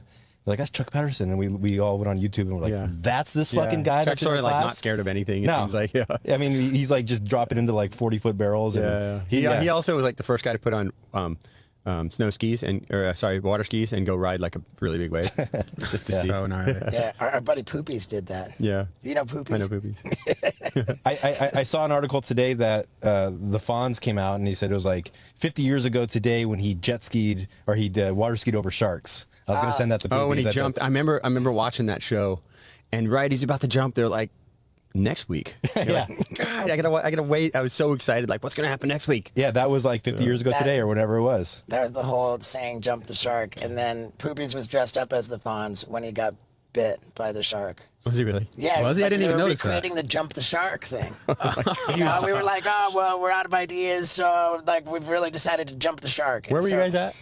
Where was I? They didn't want us to say, but we were in Bahamas. Oh yeah. Why didn't they What kind want of you to shark say? bit him? A bull shark or just a reef shark? Caribbean reef shark. Reef shark, yeah. And I mean, dude, like when we got to that location, like Sharks like everywhere? we'd throw like a piece of fish into the water, and it was just like some overblown piranha movie. It looked like they were just going crazy for it. Like we should have known better, man. Yeah, I mean, yeah, you can swim with sharks all you want, but when you start feeding them, shit gets real quick. Yeah, it's- I mean, they don't know. They're just like, they smell and they're just freaking out. Like, if you spear a fish and a shark is anywhere close, he's on you right away, and they're so agitated looking. They want your fish, But as soon as you get that fish out of the water, they chill. They just Yeah. they definitely move like, a few yards further away, and they're not as fast. And like, but as soon as there's some blood in the water, you don't want to be in the water with them. I remember like at that location, like a leaf landed on the water. Like, I don't even know where a leaf came from, but they're like a leaf landed on. Really? A little water and a leaf falling. It was insane. Are there any places that you surf where you're like scared to go in of sharks? Like the Yeah, sharks are more South, common like now. J-Bay or Yeah, like J-Bay is always a concern. Namibia? Everywhere in South Africa is a concern. I'm not worried about Namibia. I've never heard of an attack in Namibia. So just if you're oblivious to it, you don't Yeah. worry about it so much. And there's so many seals there that I think they'd have a hard time finding a surfer in between the seals. Like, Yeah. there's thousands of seals at that Skeleton Bay wave, like all over the beach. it's Skeleton Bay. Not not at the Point Break so much. Like a few of them will kind of run up the beach there, but if you go down on the beach past the point, there's literally 5,000 or 10,000 seals there, sea lions. Yeah, where were we in South Africa, Jeffreys Bay, when we all got in the water, and then everybody took a wave in, and I'm sitting out there by myself, and I was the only person out there. I was like, Yeah. "Are you fucking kidding me?" Yeah, I've been It's to the same spot. yeah. The same spot where Mick Fanning beat off the shark in the He competition. beat off the shark. That's a weird way to say it. No, I surfed against Mick in the semifinals, and that happened in the finals. So we surfed for half an hour, and he won the heat, and then we had a half an hour break before their final, him and Julian Wilson, and so I surfed that next half hour. So I was out there for about an hour, and right as I caught a wave and hit the beach, the shark thing happened with Mick, and I had been sitting right there for like an hour. So I'm like, Wow. I don't know if that's good or bad or what, but him beating me in that semifinal was maybe a good thing for me, and he didn't get touched, so maybe it worked out just right. I mean, that was the coolest thing. I mean, that like he didn't get hurt. It was just like the most macho moment of all time. He was, man, I was with him that night, and he was so in shock and like so freaked out of what happened. Right. It was a strange thing because we have jet skis and water assist when we're surfing contests, but they'll never come into the lineup unless somebody's really injured or there's a shark attack or whatever. Right. And there it is. And I saw I couldn't hear the guy on the speaker talking. I couldn't hear what was going on, but I saw the 2 jet skis and a boat zoom right in the lineup, and I went, there's only one reason that would possibly happen. There's been no sets, there's been no action, no one got hurt surfing, and I just went, we're at Jeffreys Bay, there's no other reason they come in with the skis like that. And I mean, all of our theory is that this shark was swimming by and didn't know what he was, you know, and went, oh, what's this thing, and went to investigate, and you can see Mick's facing away, so the shark's behind the board, and everyone thinks that basically the shark got the leash caught in its mouth, and when it did, it felt like it was getting caught or something, Right. like hooked, and it started freaking out. So this doesn't look like a classic attack. You know, a shark would come up and bang, you hit you from below, and you know, so then you can see the picture there in the bottom left corner, those 4, that one. You can see the shark right there. The shark's about to slap Mick in the face with its tail, and that's what knocked Mick off his board. And then because the leash broke, I think we think the part that was in the shark's mouth, the part still attached to the board was in the shark's mouth, and the shark swam away, and Mick went behind this wave. If you watch the video, the camera was zoomed in on. It was like these are live events we do on our webcast. Yeah, the coverage was pretty up close. Yeah, a friend of mine was directing at the time, and he goes, Kelly, it's so crazy. He goes, right before it happened, I said, camera 1 on Mick, zoom in. And they went in on Mick, and he's just sitting there, and the shark thing happened. Boom! That was the camera, like live, that was being I remember seeing it live, shown, you know. And then Mick fought with the thing for a few seconds, and then went over the swell, and he disappeared from the camera angle, and for about 5-10 seconds, no one had any idea if it just ate him. Right. And it was like I wasn't watching, but when you watch the video, and even now you know something didn't happen to him, and you watch this video, like I watch it, and I'm like holding my breath, like, holy shit, what's going on right there? And then when you look, the board's about 20 yards away, and he's swimming towards the beach, and then the ski comes in, he swims back, and he's going backwards. He didn't know, he's trying to find the shark, you know? Because like, if you ever have a situation in the ocean with a shark, face the shark. I don't care what your instincts tell you, face the shark. You have to, because it's predator-prey. And you know, you see if a lion gets spotted, it changes the game. It's like, there's no different with sharks. If you face a shark, they realize, oh, I've been kind of seen. And I've seen some of these, some of the people who swim with the sharks in Hawaii, the tigers, they do these experiments to film and show where maybe the shark's 20, 30 yards away. They swim away splashing. Shark comes up at them quick. Yeah. As soon as they turn around and face the shark, it goes to about half the speed and calms down. And it's like, oh, because they're investigating things that are splashing in the ocean look like they're dying. And they're the cleaners of the ocean. So they're just after anything that's erratic. So you got to like somehow pull it together and be calm when you see a shark and face it. Yeah, I don't know how true this is. My buddy was studying sharks in South Africa, and he's like, yeah, we would swim in the water with sharks when it's sunny out. They can do it. They're just kind of chilling there. And he's like, if there's a cloud cover, if it gets dark, he's like, they all just go straight down to the bottom, because that's when they get hunt mode. He's like, if that happens, and they hunt from below. Yeah. He's like, so they're just instinctive. If they're letting you see them, you know, most of the people I know that know sharks really well, if they're letting you see them, they're pretty mellow. Yeah. Like, my daughter and my girlfriend and I were on my jet ski, and we were on a jet ski in Fiji, and the water was really calm between the island and the break where we were surfing. And I just stopped and I looked down, and I'm like, oh, there's a shark down there. So it's about 30 feet deep or so. And I jump off with a mask and I swim down, and there's 3 sharks. And I told them, I go, you guys jump in. And right when they jumped in, I go, look, there's 3 sharks right there. My daughter literally almost flew out of the water. Like, whoo, she was back on the ski in like a half a second. For sure. And I'm like, no, they like, I see them, they see us. Like they're totally mellow. You can see when a shark's agitated or hungry. It's a whole different animal, you know? Yeah, there's those sharks over here. Or if they're mad at poopies, you know? Yeah, like, if they're poopies. Yeah, that guy that had all the, at the trails, maybe like 10 years ago, where they had the 2 juvenile sharks following him on the stand-up paddle, and he had the GoPro attached to it, and they were just following him along. And yeah, I mean, every single day, there's a guy I follow on Instagram who films them at Del Mar, and people are just oblivious. They're just swimming and bodyboarding and surfing and great white swimming all amongst them. And yeah, no one seems to spot the sharks very often. But now they're catching on the fact, like when that drone is about 6 feet off the water, somewhere between you and that drone, there's a shark usually. Like people are, so when you see the drone, like you watch the drone, you can spot where the sharks are swimming. Sketchy. But every time a surfer even accidentally turns and paddles, or a swimmer swims towards the sharks that they're not seeing, the shark deviates off its line. So it'll come up to investigate, usually from behind, and then as soon as someone turns and face it, they just kind of like, oh, I'm not looking at you. It's a instinctual thing, you know? Yeah, they said that to have a shark population, for every like 1 great white shark, you have to have like 100 sea lions around within a 5-mile radius for their food supply. And at Crystal Cove, there's a population of like 300 seals over there. So statistically, there's like within 5 miles of that area, there's way too many sharks. great whites. Yeah, Yeah. it's Luckily, I guess fortunately for us at this point, all those ones in Del Mar are juveniles. not all of them, but most of them are under 10 feet, maybe probably under 8 feet. Once they get to about 9, 10 feet is when they say they start seeing them prey on mammals, bigger than stingrays and fish. But wouldn't juveniles be more scary because they're kind of like testing everything out and not as much. I mean, a big great white, an adult great white already kind of knows its place and knows it's kind of running the scene. I think Yeah. It's like a lion with its pride. They kind of know who's around and size each other up and stuff. Yeah. Man, I don't know. I mean, I haven't swum with them, so I can't say all the interactions. But this is from what friends of mine who swim and do fin rides on them and stuff tell me. Fuck that. Yeah, seriously. I want to do it though, but fuck that. I know. Zac Efron's doing it on a tiger shark. Oh yeah. I mean, Zac Efron got together with Ocean Ramsey and like Gotcha. literally rode a tiger shark, yeah. like holding the fin. Yeah. Did you ever see any great whites when you were on the shores of Baywatch? Well, I was going to kill one with bare hands on the show, but they just couldn't. We couldn't find the right shark. Yeah, we had some ridiculous storylines though, and one of my favorites was that we had been surfing this place. Myself and Dave Charvet, our characters were surfing this place, and it was supposed to be like maybe near Santa Cruz or somewhere, and neither of us were wearing leashes for the obvious reason that we need our boards to wash into the big cave that's on the beach. Of course, you wouldn't wear a leash, so you want to test your board getting washed in the cave. So we both lose our boards, and we end up fighting.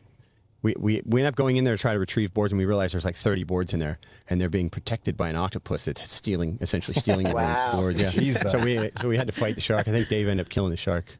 Dude, that's Yeah, epic. it was awesome. Is it like, do people bring up that you were on Baywatch all the time? Do you hear that a lot? Pretty often, yeah. Yeah, and then we saw something where you said that you were like kind of bummed about it, like when you were on the show. Oh, I was just you so didn't- embarrassed being on a TV show. I didn't want to be on the show, and my then manager really wanted me to be like a movie or TV star. He wanted me to be an actor, and so he said, I set this meeting up for you to go and just talk about the show, and I didn't even know what Baywatch was. It was on season 1 at the time, Right. So it wasn't like a big thing yet, and he said, you just read some lines and check it. And kind of, I went, I don't want to do this. And he goes, well, I already made the meeting. So like, just go check it out. And kind of talk me into it. And I did it. And I swear, I forgot every line. My acting was intentionally not good. Like I was like, I don't want to be on a TV show. And I wasn't even getting into any kind of a character or anything. I was just kind of reading lines and fumbling them. And then they like, a perfect. day or two later, they're like, "Oh, we really love him." And I'm like, "Man, how bad's the show?" Like I was terrible, I know I wasn't good. Like in school, when I was a little kid, I wanted to be an actor. I wanted to be in plays and stuff because my parents both, my dad and my mom both acted in plays. We had this thing called the Follies in Cocoa Beach in the 70s, and they both acted on stage and did various different plays and stuff. And I kind of looked up, like that was kind of my dream when I was like 5 or something. Yeah. And I loved Steve Martin. I wanted to be like a comedic actor when I got older. And we spent endless hours watching The Jerk and dumb movies like that. But that was my childhood. And then when it came time to actually be on a show, I didn't want to be. And then I got the part. And then it was just a little bit of a whirlwind because I was having to try and film, and they were trying to schedule between my surfing contests. And the first year I was on Baywatch was the first year I won the world title. So I was trying to fit both those things in, but ultimately, I had so many guys make fun of me for being on Baywatch that it was like fuel to the fire. I'm like, I'm going to kick this guy's ass. Wow. Like I would just read a comment here and there, but you didn't have social media, You had to maybe find it in a magazine or like, right. He said it on a video or something. But I was probably like so sensitive to it that I was just imagining some of that anyways.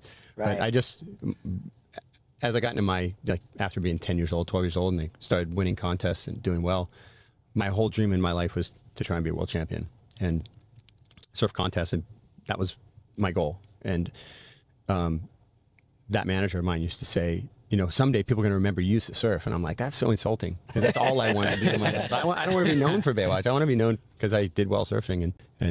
But at this point I look back and I'm like, that's pretty cool. I was on the show because what a weird thing in life, Like Right. if nothing It's else, it's just legendary. so, Still the biggest show there ever was. yeah, right? maybe. Do you still get paid from it? Residual checks? Well, that was the other thing. I didn't hardly make any money on that show. I would make $2,500 a show before taxes, so it was not a lot. It was just emerging, and I did get residuals for years, and sometimes I would literally get checks for like $6.13, and I'm like, killing it. I remember filming with David Hasselhoff for Wildboyz, And The Hoff. yeah, dude, and we were like Jeff Tremaine is pretty particular about stuff. He's like, oh, David Hasselhoff, like, we're trying to shoot one thing, and he's like, dude, we could have shot 3 episodes of Baywatch by now. Dude, come on, man, look what it's and then and we shot with him a couple times too, and I remember I think they would shoot a whole episode about every 5 days. right. Yeah.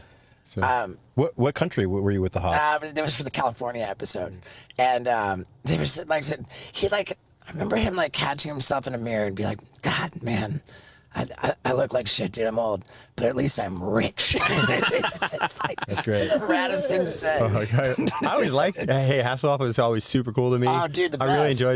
enjoyed being around him. Every once in a while, every few years, I'll get a phone call from him, and he'll tell me what he's been doing for 30 minutes, and then say bye, and I won't talk to him for a few years. But Dude, he was I always love it. super Dude, cool to me. coolest dude ever. Yeah. They talked him into putting like the Black Mamba sock on, because I was asleep on the boat. We were going out to film with the Blue Sharks, and they got him to put the Black Mamba sock on and slap me awake. And like he did that, and like part for the course, like I just woke up in a rage attacking David Hasselhoff.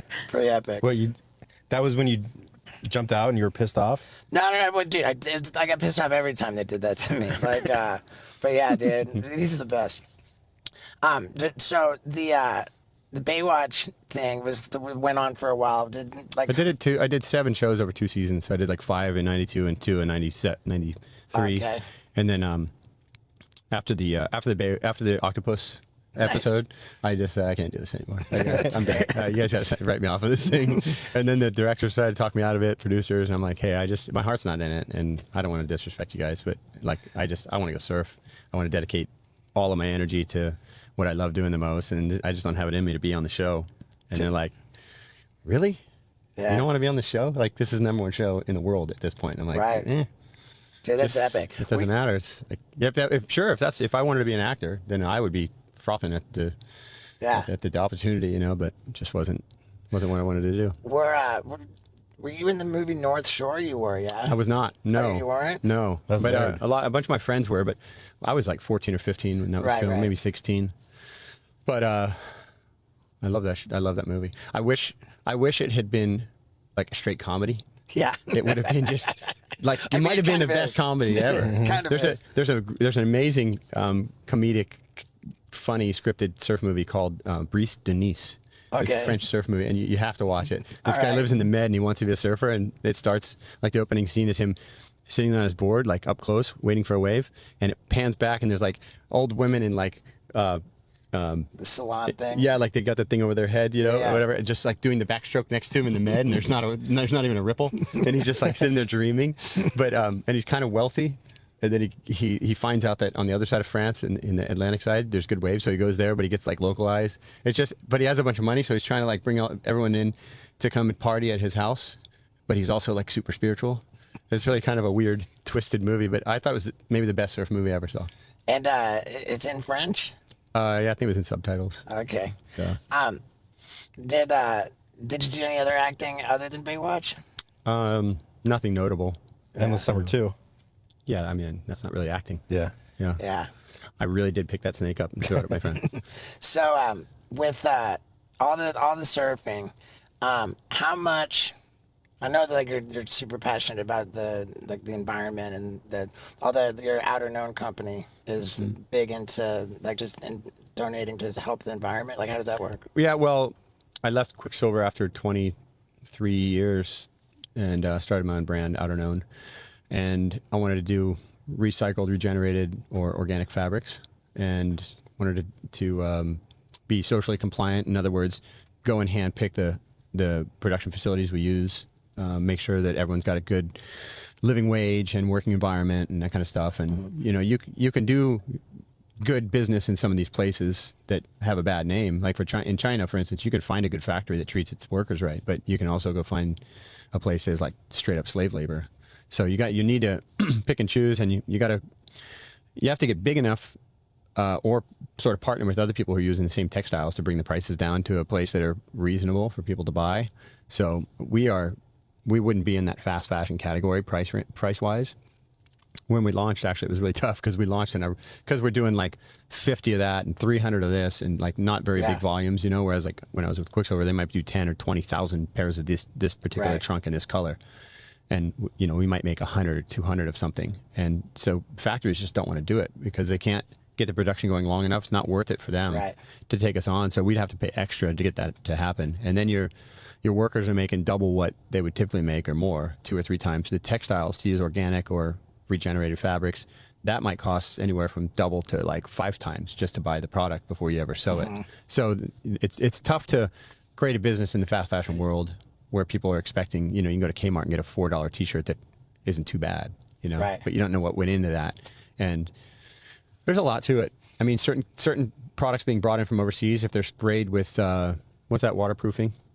It's like a chemical they put on, like everything says, oh, it's... Yeah, it wicks away the moisture. Yeah. Anyways, if you spray, there was a law in the States, specifically in California, I think, where if you import something that's basically more healthy, not sprayed with this chemical, that you don't get a tax break, but you get like a 20 or 30% tax break on something that's been sprayed with a chemical that actually comes off when you wash the clothing. Yeah. Wow. So it's really strange. There's been some strange lobbying happen in this part of the world, but because I'd made most of my money from being sponsored by a clothing company, I felt a huge interest in it, obviously, and some sort of a duty to go and learn this myself and try to make a brand out of it, you know? How involved in the process were you? Like when we look at your website, are you... Well, I'm not curating the website and stuff at this point. But I was very involved in the beginning. From design and all sorts of things. Not that I'm a designer. I can't claim I designed that shirt. But you know, I have certain products I work on, sweats and surf trunks and some tees and stuff. Where do you source everything? What country? It's like 7 different countries. Oh wow. We do our jeans, for instance, in Vietnam, and it's the cleanest denim product basically in the world, denim factory. That's cool. And I think something like 98% of the dyes that are used are recycled. They don't just get dumped into a river. Like in China, there's a lot of rivers that are literally blue from having all the denim indigo dumped into the rivers. And so we wanted to wait. We waited 6 or 7 years before we did any denim because of that. So we're trying to do the right product and, you know, make a good enough brand out of it. So people are super happy with the product. So yeah, I stopped by the booth. I was at the Malibu Chili Fest like 2 weeks ago. I was gonna go, and there. I was just out of surgery, and I was like, I don't feel like hobbling around on my crutches. So now the company's like grown to a point where it's grown every year since we started. So we're like 9 years old now, and it has increased. I mean, the first 6 years it doubled every year, and then even during COVID we grew like 60% or something the first year. Nice, man. So you know, we're happy we found our clientele and our customer, and then as we grow, we'll be able to further bring prices down, and maybe kind of bifurcate and create a product that essentially starts cheaper, so the end result is cheaper at retail. But I don't want to make cheap products. I didn't set out to make $5 t-shirts. It's just, you know, buy fewer t-shirts that last longer, and you like them, you like the way they feel, and yeah, dude. Okay, let's talk about the ranch. Surf ranch, yeah. Dude, like that was the coolest experience for me ever. Like, me too. Yeah. My first day there was like one of the best days of my life. And sure. I mean, we see different wave pools. We should tell people, if they don't know, that the Surf Ranch is an artificial wave designed by you. It's in like Northern California. Yeah, it's up near Fresno, and it was a mystery at first. My business partner and I, who built it together, he was an ex pro water skier in the '80s, and he actually skied. These were 2 water ski lakes, and he had competed on these before. Back then in competitions, and then the one that we have on the left there in the big picture, it was basically defunct, didn't have water in it. It was still graded out like a lake, but it was empty. And right next to it on the left is that's a golf course called Falcon's Fire. We bought that property too, so we have another 100 acres or more there. And we acquired the lake next to us in that time as well. And so on the other lake would do e-foiling and you know, wakeboarding and stuff, you know, just let the kids go stand up paddle or whatever. Yeah. So we kind of use that lake too. And the technology. Yeah, man, the first moment I saw it was so baffling to me. I was in Fiji, and my partner sent me a video, and he said, we're just about ready. We need you back here on the weekend. And usually we go to Fiji. My favorite place in the world. We go Saturday to Saturday or so. And I left a day early. I was so excited. I'm like, I can't believe I'm flying back to California into the desert to leave Fiji to go surfing. Right. And so the first day was December 5th, 2015. And ironically, it was a strange day for me because it was the same day that they ran the Jaws event, which I had been invited to. It was one of the first ones. And so you got a Florida guy invited to surf that, but skips it to go surf a wave pool in the middle of the desert. It was kind of it was a weird day for me. One of the best days ever because I got to see this thing work for the first time. But at the same time, it's not often that, us East Coasters get a chance at big waves in the contest. So, but yeah, had to pick this and watch that. The whole technology of the surf ranch, it never been done, right? Like it was. Yeah, so I'll give a brief rundown of the different technologies that exist. When we launched, we were nowhere close to the first wave pool ever, but we were the first great wave ever made in a wave pool. Yeah. So we set out with a goal in like 2005 to make the main goal was to make a good swell, and then you can break the swell by just forming a reef underneath. So I started on this kind of campaign to go find the right scientist or two that could help us, and one of my original partners was Bob McKnight, who was my boss at Quicksilver, and he was a USC alumni. So he sent me over there to meet the professors that work on waves, and that could be light waves, sound waves, ocean waves. And I sat down with these three guys. Two of the guys were sort of in their about 80 years old, been there forever, and then there was one younger guy named Adam. And long story short, Adam left USC and started working for us, and he's the one who really came up with this idea. So we send a foil, our wave generator. It's like a foil that goes through the water, and I guess the easiest way to explain how it was designed is it's like the least efficient boat hull you could ever have. So instead of lifting up, it's pushing away. It's pushing water out. And you can see it on the top left there, that blue foil there. Looks like a train. Everyone calls it the train. It's a curve-shaped foil that goes through the water and sends off a swell sort of perpendicular to it. And for all the other wave pools out there, and so many of them have come up since the ranch, none of them are doing it the way that they do it at the ranch. Is that right? It's just different. Yeah, it's a different business model. It's a different technology. Because there's more energy, it takes the wave longer it takes all the energy in the pool, the chop in the pool to calm down a couple of minutes. A lot of the other pools run a shorter, weaker wave, not as strong a wave by the way it's created, but they can run a higher volume of waves, and they can actually shape their waves more on the fly than we can. So ours is more like a point break, like a long, perfect ride. Like that's what my goal was, to make a long, perfect wave you get a barrel on. And some of the other waves are designed specifically to do airs or just do turns for little kids or whatever. So some of the other technologies are actually more designable in the wave design. They're probably cheaper too, huh? Maybe. I don't know the economics of upkeep and electricity, but ours, for how big it is and how long it is, the actual technology to impart the energy into the wave is the most efficient one out there. But it also is a super long, like kind of ridiculously long wave you ride for like 45 seconds. Yeah, for sure. It's kind of overkill. Like you only really need about a 20 second, like 15 to 20 seconds, I think is the sweet zone. Yeah. Because by that you're starting to get tired. But, after a wave that's like 8 to 10 seconds, which most of them are, you're like, I just want a little bit more, like each time. Yeah. And so I really think that sweet zone is going to be somewhere about half the length of our wave. I think ours was overkill, but we did it because that's how long the lake was, and we're like, oh, let's just do it as long as that thing is. And we didn't think, oh, well, that multiplies your costs exponentially. So I'm surprised that we got to a place where we're in business because it costs so much to get this thing done to start with.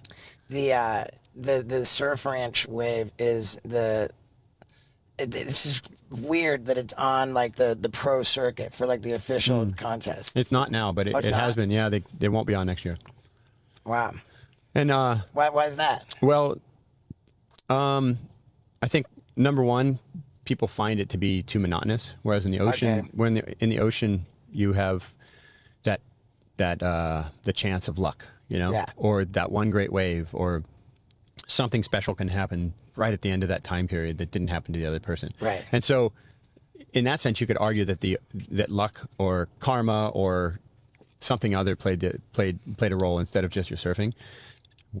My thought was, when this came out, that this shows everyone on the same wave. Everyone has an absolutely equal chance. Yeah. Same number of rides. Level playing field. Same wave over and over, so it levels the playing field. But it turns more into like it becomes a little bit monotonous and predictable because okay, you're going to do 3 to, if you're really fast, maybe 5 turns before the barrel. Then you're going to get barreled for 12 seconds. Then you're going to come out and you're going to figure out how to get from that barrel section to the last barrel section, and then time that just right, get a deep barrel, and then do an air or a tail throw or something. Some kind of maneuver at the end. And so people were just not seeing enough unpredictability in it to be big fans of it. But on the flip side, if you go there with your friends or like your family or something and just go for a surf, it's like the funnest day of your life. Big time. Funnest day of my life. You know you're going to get good waves. That's the thing, going on a surf trip, you're hoping you're going to get good waves, but then no, the tide's a little weird. It's super crowded. The wind's on short. Like these things can all happen. At Surf Ranch, it doesn't really matter. Whichever way the wind's blowing, one way is going to be barreling. Right. And you're always going to get a 45-second long ride or go the beginner wave that lasts like from very start to very beginning. It's like a minute and a half. Yeah. So we can vary the wave a little bit, but it is relying upon the bottom shape. So in further designs, I'm working on ways to potentially, let's say you run it at full speed. We could maybe make a reef that's a little bit deeper. When you run it at full speed, it breaks on that reef. If you run a little slower, it has a completely different reef inside. It's a little bit shallower, but it has a different wave shape. So or you can make a wave break and then go into deep water and reform and break again near the shore and have like a smaller wave by the beach. But the other technology, just to get to those, like you have surf lakes in Australia, which is like a big, kind of like a plunger, a big round disc that lifts up and drops down, and it just sends a swell out in a 360. And then they build different reefs for that to break on. Wow. One of them, I think this aesthetically is a really cool design. And one side of it, that nearest side on the bottom right is like a full-on barrel. Like it's a short wave, but it's like a really deep spitting, shallow water, dangerous little barrel. And then the other ones are just kind of turn waves and longboard waves. The surf ranch wave is the only wave that like you hope your friend doesn't catch the wave because you get to go next. And then you have like there's a wave in Waco that's using American Wave Co technology. American Wave Co is out of San Diego, and that's a pneumatic system, so like an air compression, and it just kind of sends out jolts of maybe 2, sometimes 1, but up to like 5 waves at a time. Yeah. And then they'll calm it down for a minute because the currents start building. You've been to that one too? Yeah. So you see the currents build up and they'll wait a minute. And because it's a smaller area, it calms down quicker than our pool. But I think that's a great design too. I think American Wave Co. made a few waves. They have one in Brazil. They have one in Japan. I think they're kind of, in my opinion, they're sort of the leader. But then you have Wave Garden, which is actually a really sleek, kind of innovative design too. Aren't they supposed to build one in Oceanside here soon? I heard that, yeah. And then I don't know, Palm Desert. Yeah, and the Wave Garden one, you can see that like this is pretty cool. Like you have a right and a left on either side, and then the current flows back out by that jetty in the middle, and that's run by some kind of a what would you call it? Almost like an underwater bulldozer or something. Oh no, this is a moving wall now. I think it rotates. See how the waves are staggered on either side on the far right, on that right picture, the top right of the screen. Yeah. No, the one that was there before. Yeah. This is the Wave Garden. This is Japan. Yeah, that one right there. So see how the waves are staggered? They're not like meeting up in the middle. Yeah. So this has almost like a snake wall that's like pushing a wave out one side and then comes back and pushes out the other side. That's how I understand the technology. I surfed the one in Melbourne. It was really fun. They gave me the last 2 years I've been there, they gave me a night with some friends for like 2 hours and took like 15 people in, and half on one side and half on the other, and just had a blast. Really, it's a really cool, like aesthetically pleasing. Like you stand in the middle at the bottom of the pool and you can see both waves being ridden at once, or on that jetty in the middle. And they've done a good job with that. Are you in the works with another one? I'm constantly thinking about different. Oh, there's one more in Palm Springs. There's one that just got built. That's got finished. Yeah, it's finished now. My buddy Kalani Rob's working on that with Shane Magnuson. And Shane Magnuson's the one who he originally worked for American Wave Co. and went to Waco and designed all those waves for him. Yeah. But he got hired here, and they're working with the technology from a guy named Tom Lockefeld, who used to do those, those standing waves, like the Schlitterbahn, and do you know those ones where they just send water over a curved surface? The wave house in San Diego. Okay. Like Tony Hawk and those guys surfed a lot. Yeah. So that's a little more like kind of like this type of wave. So Tom Lockefeld developed this back in the late 80s, early 90s. I went to one in Texas in New Braunfels or somewhere back in 93. It was actually in Endless Summer 2 also, with Terry Hawkinson, just me and him there for like 3 days of like funnest, weirdest trip ever at the time. And so Lockefield's developed this other technology that's kind of similar to what the American Wave Company is doing with the pneumatic system. And I don't exactly understand how this system works underwater, but it basically compresses air out and pushes the swell. And you have different little sections that kind of line up, and you time them at the right time with the right amount of energy, and you can make different wave shapes. So there's a few, when they started coming out with other waves, like ours sort of launched, and then a few other waves started happening, and it's a funny feeling because you start feeling this competition from other people. And then somebody said to me, like there's how many different plane makers in the world, you have a Cessna, they're not competing with Boeing and Airbus are doing the big things. You got fighter jets, you got all these different companies. I thought, the more the better, because the more innovative. At some point, maybe there can be collabs between the two. You can hybridize different machines to create different wave shapes you won't have in nature. And it's pretty fun. It's obviously there's like, you hear some people argue, it's not natural. I would never surf one of those. There's kind of the Puritans that Then that there's are over me it. and Tony Hawk. We're like, we never want to be in the ocean again. And then Tony's like, I'm just going to live at Surf Ranch. Yeah, But, dude. but you've already seen like big maneuvers, airs, and flips and stuff advance crazy in the last few years since the wave pools have come out. Yeah, our Zeke. buddy Zeke. Yep. Zeke's insane. Like literally? Like, Yeah, pretty much. Yeah, yeah, Zeke's classic. I see him all over the place. for sure. I mean, he's gotten better because of the wave pools. Yeah, and they're he's- like, he's Oh like the yeah, Waco he can local. Finger you flips. can imagine an air and then go do it. Yeah. And that's kind of what he was doing in the wave pool when he went to Waco. Yeah.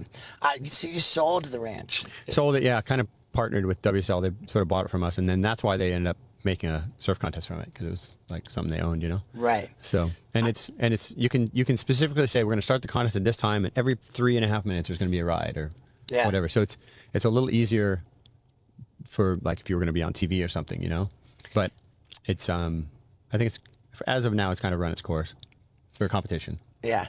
And you have an open invite at all times? Yeah, I get a certain number of days a year being as a founder of the brand, and I still here and there try to work on wave design and stuff. We can change and alter things here and there, but we're working on other projects. Yeah. So we go up there and kind of imagine what else we could do with that. So I want to show you my photo from the ranch, my barrel photo. I got we have traveled the world pretty extensively. We'll click through. I got that's an Hawaii. amazing shot at the ranch. I've never seen that. Yeah, there's I think I have 15 different countries I got surf shots in. So you're yeah. psyched on surfing, huh? Yeah, I do. That's probably my best shot from Costa Rica. Yeah. That's Playa Hermosa. So Yeah. just we'll blast through. A couple of my good Canada. buddies live in Hermosa. Yeah, dude. Nicaragua. Nicaragua, Maldives. Maldives. How fun is the Maldives, man? It's so beautiful. Yeah, super epic, man. Yeah, we can blast through. I don't want to alienate Do you know that? people Do you who know are what's only- happened down in El Salvador? How they clean that country up? No. Yeah, they just Really? Yeah, they just basically like arrested all of MS-13. wow. Like 35,000 people and threw them in jail, and now it's like safe to go there and surf and travel, and it's pretty wild what the president and his cabinet have done. But like, There we go. That's the ranch. oh, there we go. There's my barrel shot. Who are you looking at? You're like looking over your shoulder. Like, I don't need to look back. I don't need to look forward. I'm gonna look back at these guys on the ski. It's like Ramana's yelling at you or something. Yeah. Wait, what'd you do? Broke something? It was within 2 weeks of getting hardware put into my collarbone. Oh, no way. Yeah. That was 2 weeks after your surgery. I think within 2 weeks, maybe less than 3 weeks, but 2 weeks and change. Wow. I think that's what it was. But yeah, so I was just so stoked, man. That was my first barrel ever. And didn't I get it on like the last wave of the session? Nice. Yeah.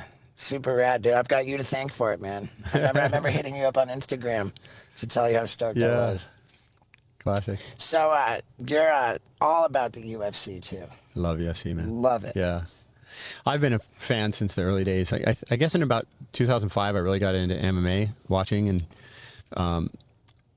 I was in Japan, and I was out with some friends at a bar, and I ran into Hoist Gracie, and I had known Hickson for a while, and I don't know if that was the first time or not I'd met Hoist, but he goes, "Oh, what are you doing here?" I said, "Oh, I had a contest, and I'm flying back to California tomorrow," and he goes, "No, you have to stay. My brother Hoyler is fighting tomorrow, K1 or Pride." Yeah, probably Pride. And I said, "Yeah, sure." So I extended my ticket another day and went to the fight with the family. And I was sitting out in the crowd watching, and he fought Kid Yamamoto, and unfortunately, Kid caught him in the first couple minutes of the fight and knocked him out for he was out cold for a long time, man. Like, Ugh. I was like, this guy might not wake up. He was out for like a couple minutes solid, and I was just like freaked. I actually thought he got really hurt, but he was fine after. But it was kind of cool because Kid Yamamoto has passed away now, but I met him a couple years later in Vegas, and my girlfriend and I have this thing every time we meet one of the UFC fighters. I said, "Oh, can I get a picture of her punching you in the stomach?"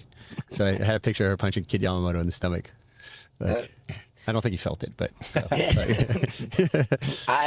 yeah, dude, man. I got one with Chuck Liddell too. Her hitting Chuck in Santa Barbara. Yeah, dude. Chuck's the best, man. Do you ever tweet during the broadcast? I don't know that I've Sometimes, yeah, here and there. I love the way they started putting tweets on the screen. Like, Yeah, it's good because it's funny because you can see when they tweet other fighters, and especially if it's in their weight class. Yeah. You see a lot of bias in the way that they throw a tweet out there. Yeah, for sure. What is G25 GLE? I don't know. Maybe 25 years of Google or something. Yeah, happy Probably, birthday, yeah. Google. There we go. Yeah. So many exciting fights coming up too, man. Like, I mean, just there always is, but Yuri Prohaska and Pereira. And then Peloton, and we got Patty and Islam and Ferguson. Oliveira. Paulo Costa Colby and Kamzat. Yeah, I can't wait to see that Hamzat fight. Colby Covington and Leon Edwards. I'm really looking. I love watching Colby. Colby and Leon's going to be super interesting. You know, Colby's already playing that mind game and saying all this stuff about he's going to smash him and stuff. But I mean, I think Leon surprised the world with it. Usman beating him twice, Right. and soundly the second time. Right. It's a little bit like where was Aljamain Sterling and Peter Yan. He had the belt. Dude, on why the did Petr Yan illegal- have to knee him in the face? He had the totally- fight. He was winning that fight. Yeah, changed he his totally whole didn't have to. But you expected on the rematch between Sterling and Petr Yan, like, now he's just going to run through him. And Sterling, like, dominantly won. Unbelievable. Yeah, I mean, dominated him. maybe not dominantly. Well, but, with the wrestling, he was But yeah, it was not controversial. not even close to Yeah, controversial. Not Yeah. even controversial. So, And then the O'Malley one was wild. I mean, he just caught him on the counter. It was like, yeah. oh, that was. But you knew that Aljo was going to be rushing in to try to get that takedown. Yeah. You know, and get his arms around him because on the ground, I think it'd be a different story. For sure. But that's the game, you know. Yeah. Did you ever think, like, while you're watching fights, like, man, what's wrong with me that I love this so much? Like, It's funny. I was one of those kids in school. Like when anyone got in fights, I would break it up because it just made me sick to watch people fight. right. And UFC has actually helped me in my life because every time I get hurt, like I broke my foot really bad like 6 years ago, Yeah. like terrible, and I went, those guys get hurt like this all the time, Right. And I was like, don't even stress about it, like you'll be fine. Right. But when I was younger, I would have been like, that's the end of the world. My foot's destroyed for it. If I had done that to my foot when I was 20, I probably would have ruined my career because I don't think they could have really fixed it back then. Like surgery's come so far to know how to advance, because my bones were literally like destroyed. Like one bone was on like 8 pieces, like little fragments. And the doctor said he was just like taking his tweezers and like putting it back together and trying to get it to sit back together again. But anyways, these guys get hurt so much, and it inspires me to go, oh, well, I'll be okay when I get hurt. Yeah. How many surgeries have you had? Like, just tons? Yeah, look at those bones. Those my foot Jesus. there. What happened? Was it one incident? I was just, my leg was kind of straight. I was at Jeffreys Bay and my leg was kind of straight. I was just practicing for my heat. And I was warming up on this board that I didn't really like. And I was thinking I'll just come in and grab the one I like for 1 or 2 ways before I'm done practicing. And I was just about to come in and I pulled into this closeout tube and I was going to dive off in it. And instead I went, I'll just ride it out. And there's 2 ways to deal with falling in a barrel. You can either dive and get under the wave and try to beat all that energy, or you stay on your board kind of as long as you can. And then the energy sort of absorbs into the wave breaking. So you don't get thrashed as bad. So I was kind of in 2 minds, like I'll either jump off or I'll ride it out. And I couldn't figure out what to do. And my leg was kind of straight and I was thinking about jumping off, but because my knee was totally straight, my board must have flipped into me this way, towards my shin, and something had to just give. I mean, I wish in hindsight, I wish my ankle would have broken in half because it would have been easier to recover from. But yeah, all those little bones, and they're so far from the heart, and they don't readily fit back together. It took about 9 months for the bones to really actually heal back together. And that just continued to haunt you? I still, every day my foot hurts, yeah. It sucks. But I mean, I'm not complaining because I can run, I can do whatever I want. But like, I like to play golf, and it sounds kind of wussy, but like if I walk 9 holes, I'm like in pain. Like my foot hurts really bad. Man. So I am pretty much only ride in a cart. But No, it's been. I would say I was lucky because most of my career I have not been injured. Prior to this foot, I had only ever missed one event at a time from any injury. I'd never missed like half a year or something. But this was from this injury plus a second surgery, and then an ensuing injury afterwards because of how bad my foot was injured originally and how much scar tissue there was. I did a different injury to it. It was about a 1.5 year recovery, really. Man. So I was off tour kind of for, well, I was off tour for like 2 years because of it. So What I was just saying before we met up with you today. I was telling Scott here that I think a video of like just really doing an inventory of like the destruction of my body.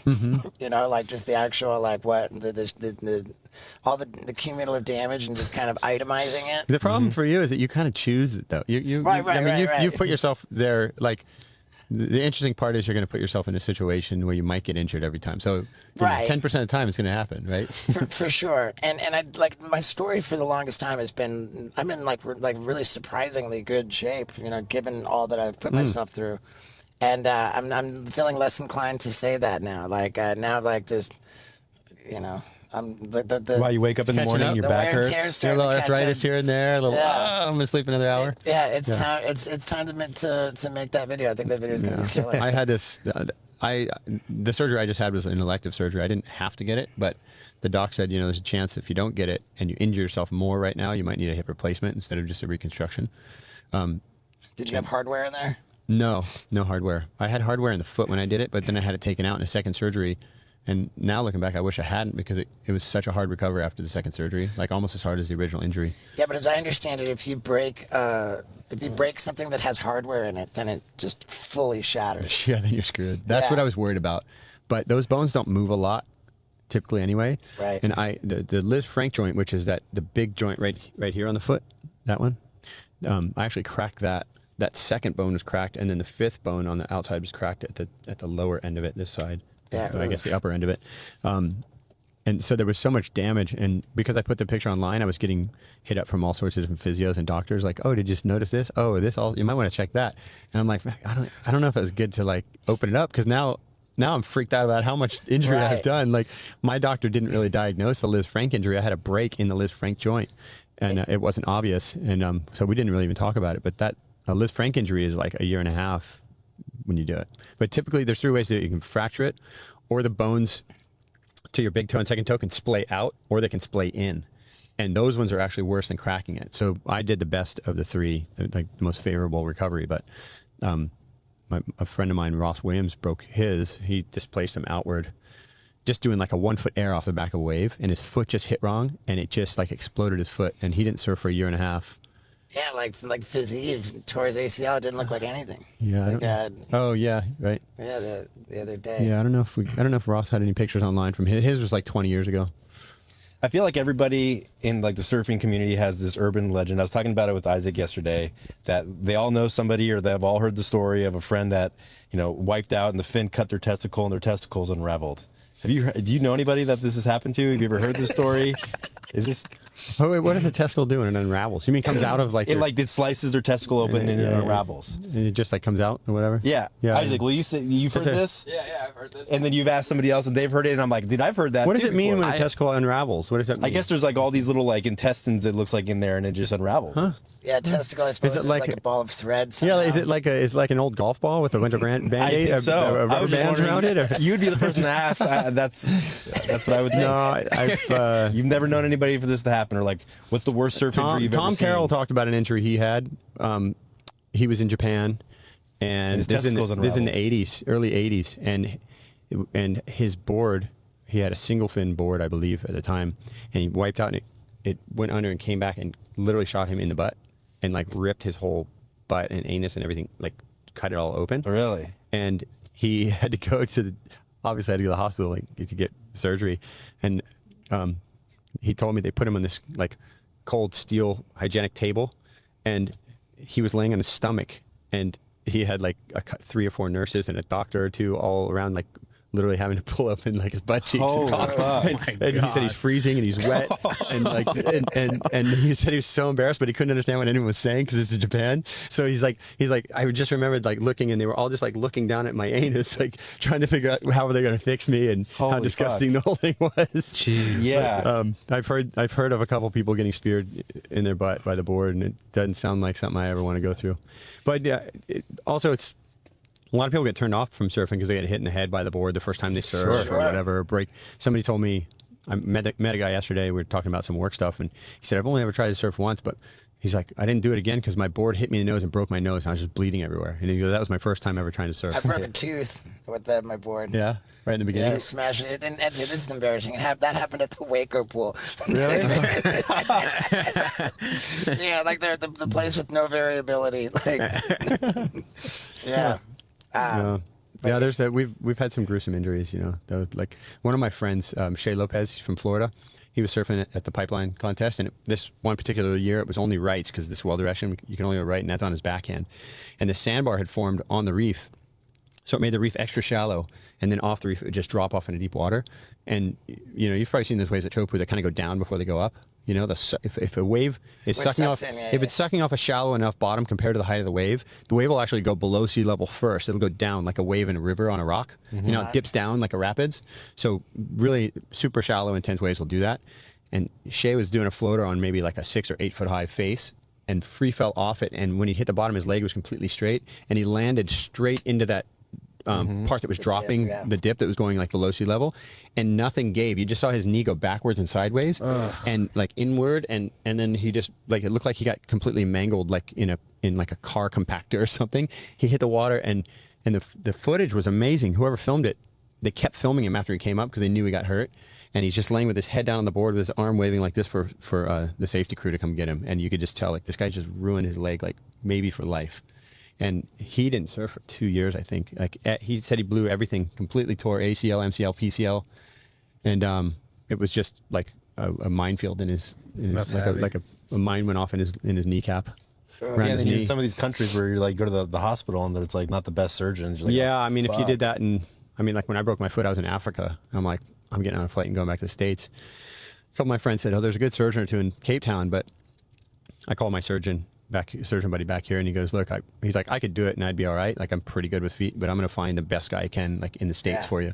And it turned out that the guy he got me was a guy named Tom Harris, who's a doctor up in Burbank, and he actually surfs, and he went to school with a couple of my buddies in Ventura. And just by chance, he ends up being the best guy at this. Him and another doctor named Max that worked together on my foot. And yeah, they put me back together. So Do you have a scar? Yeah, right there. a couple in there. They just basically opened those like with forceps or something and worked there for a couple hours. You weren't awake for that, were you? No. Well, I just took an aspirin. I was good. Yeah. No, the crazy thing is my foot swelled up like where I couldn't even get my toes into a sandal. Like my foot was twice the size for like a month. I had what they call pitting edema. You ever had that? Where like the tissue just swells. It's almost like it died and it's full of fluid.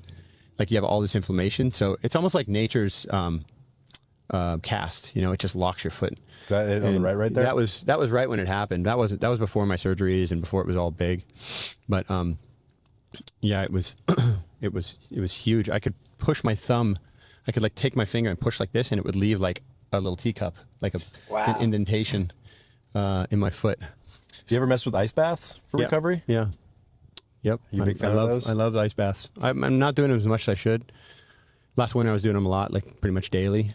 And you found that it helps with arthritis? It just helps with inflammation and recovery. Yeah. And sleep patterns too. But the best thing to do is basically get up in the morning and jump in cold water or cold shower. Yeah. And it just it's like they say, it's a stressor on your body, but a positive one. So it just lets out certain endorphins, and that helps your body learn how to heat itself up better. You want to heat up naturally, and then do like a couple hours of sauna a week. It's like you're taking the cells and you're shrinking them down with ice, and you're expanding them with the heat. So you're getting all this flushing and inflammation in your body. Do you have a setup at your place? I don't here. We haven't really spent much time here in California the last couple of years, so I haven't set myself up here. But I got to set up in Florida, and I got to set up in Hawaii. Yeah. And in Australia, there's a place right by my house where I go do it. So what's like what's in the future for like? Are you gonna keep competing? It's not gonna be long now. I don't think I'll get in the Olympics, but if there's a chance to get in the Olympics, that would probably be my like sort of swan song event for full-time competition. But, Wow, dude, how cool would that be? So we'll see. I didn't qualify for it, so we'll see what happens there.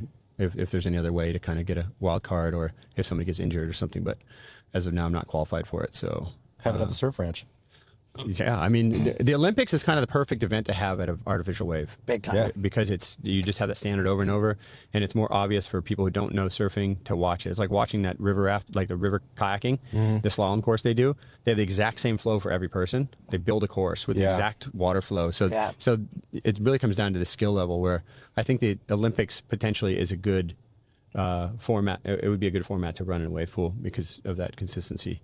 But so far, I mean, the next one's going to be at Chopu, and we're all hoping it's like giant, terrifying. And the thing is that because it's France, they could have Chopu because Tahiti is French territory.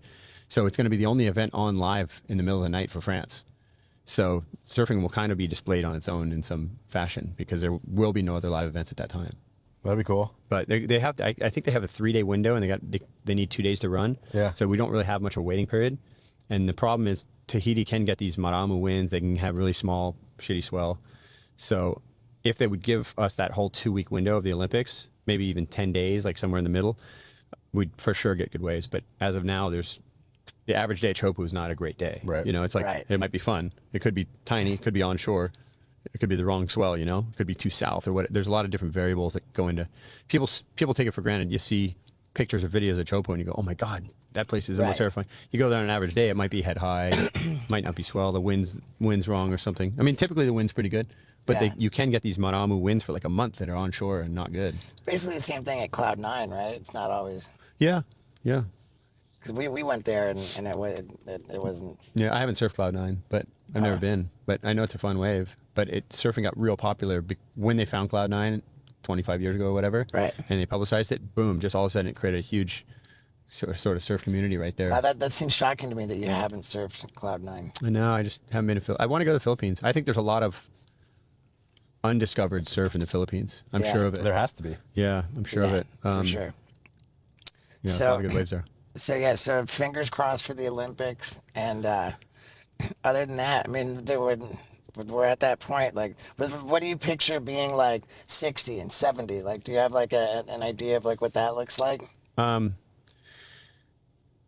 I'm just going to be surfing a lot still. I'm just going to, I want to be super fit. I've been talking about this since I was in my 20s. I want to look 10, 20, 30 years out and be fit enough. I don't want somebody taking care of me when I'm old. Right. I don't want to be that person laying in a bed like, give me a drink, Right. I want to be healthy. And I think with all the information we have through social media and anything on the web and all the studies that are being done now for health, everyone has the access to that knowledge and to create much more longevity in their lives. I mean, I fight with friends about it because I have too many friends who are overweight, not taking care of themselves, not eating a good diet, too much sugar, too many carbs, drinking too much. And, that stuff just takes a toll. Why would you not want to have your physical health as good as it could possibly be? It's my priority. So I want to, my goal, here's my goal. My goal is at 90 years old to get barreled at backdoor. Nice. And I'm taking any fucking wave I want. I'm out there at 90. That's sick, dude. Yeah, dude. If I can pull it out, if I can paddle out there at 90, I'm like, I'm going whatever wave I want. Dude, I love it, man. Man, I gotta say that, like, just for how completely rad you are. Like, I've maintained myself. Like, it's just like you're an impressive dude, man. Oh, man, and thanks a like, lot. I see footage of you. I just see footage of you doing your thing, like.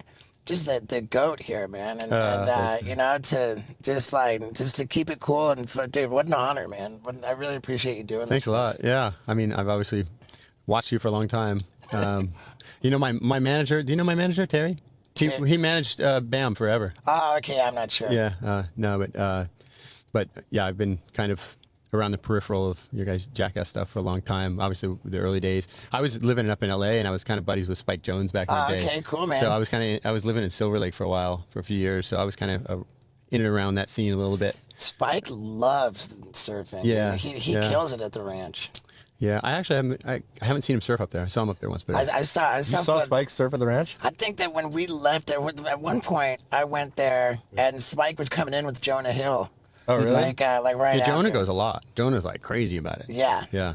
For sure. But yeah, dude, so Spike kind of ripped on the range, man. I saw a clip. Classic. Yeah, that's Yeah. cool. Yeah. But it's rad, man. And we of course are pushing Outer Known.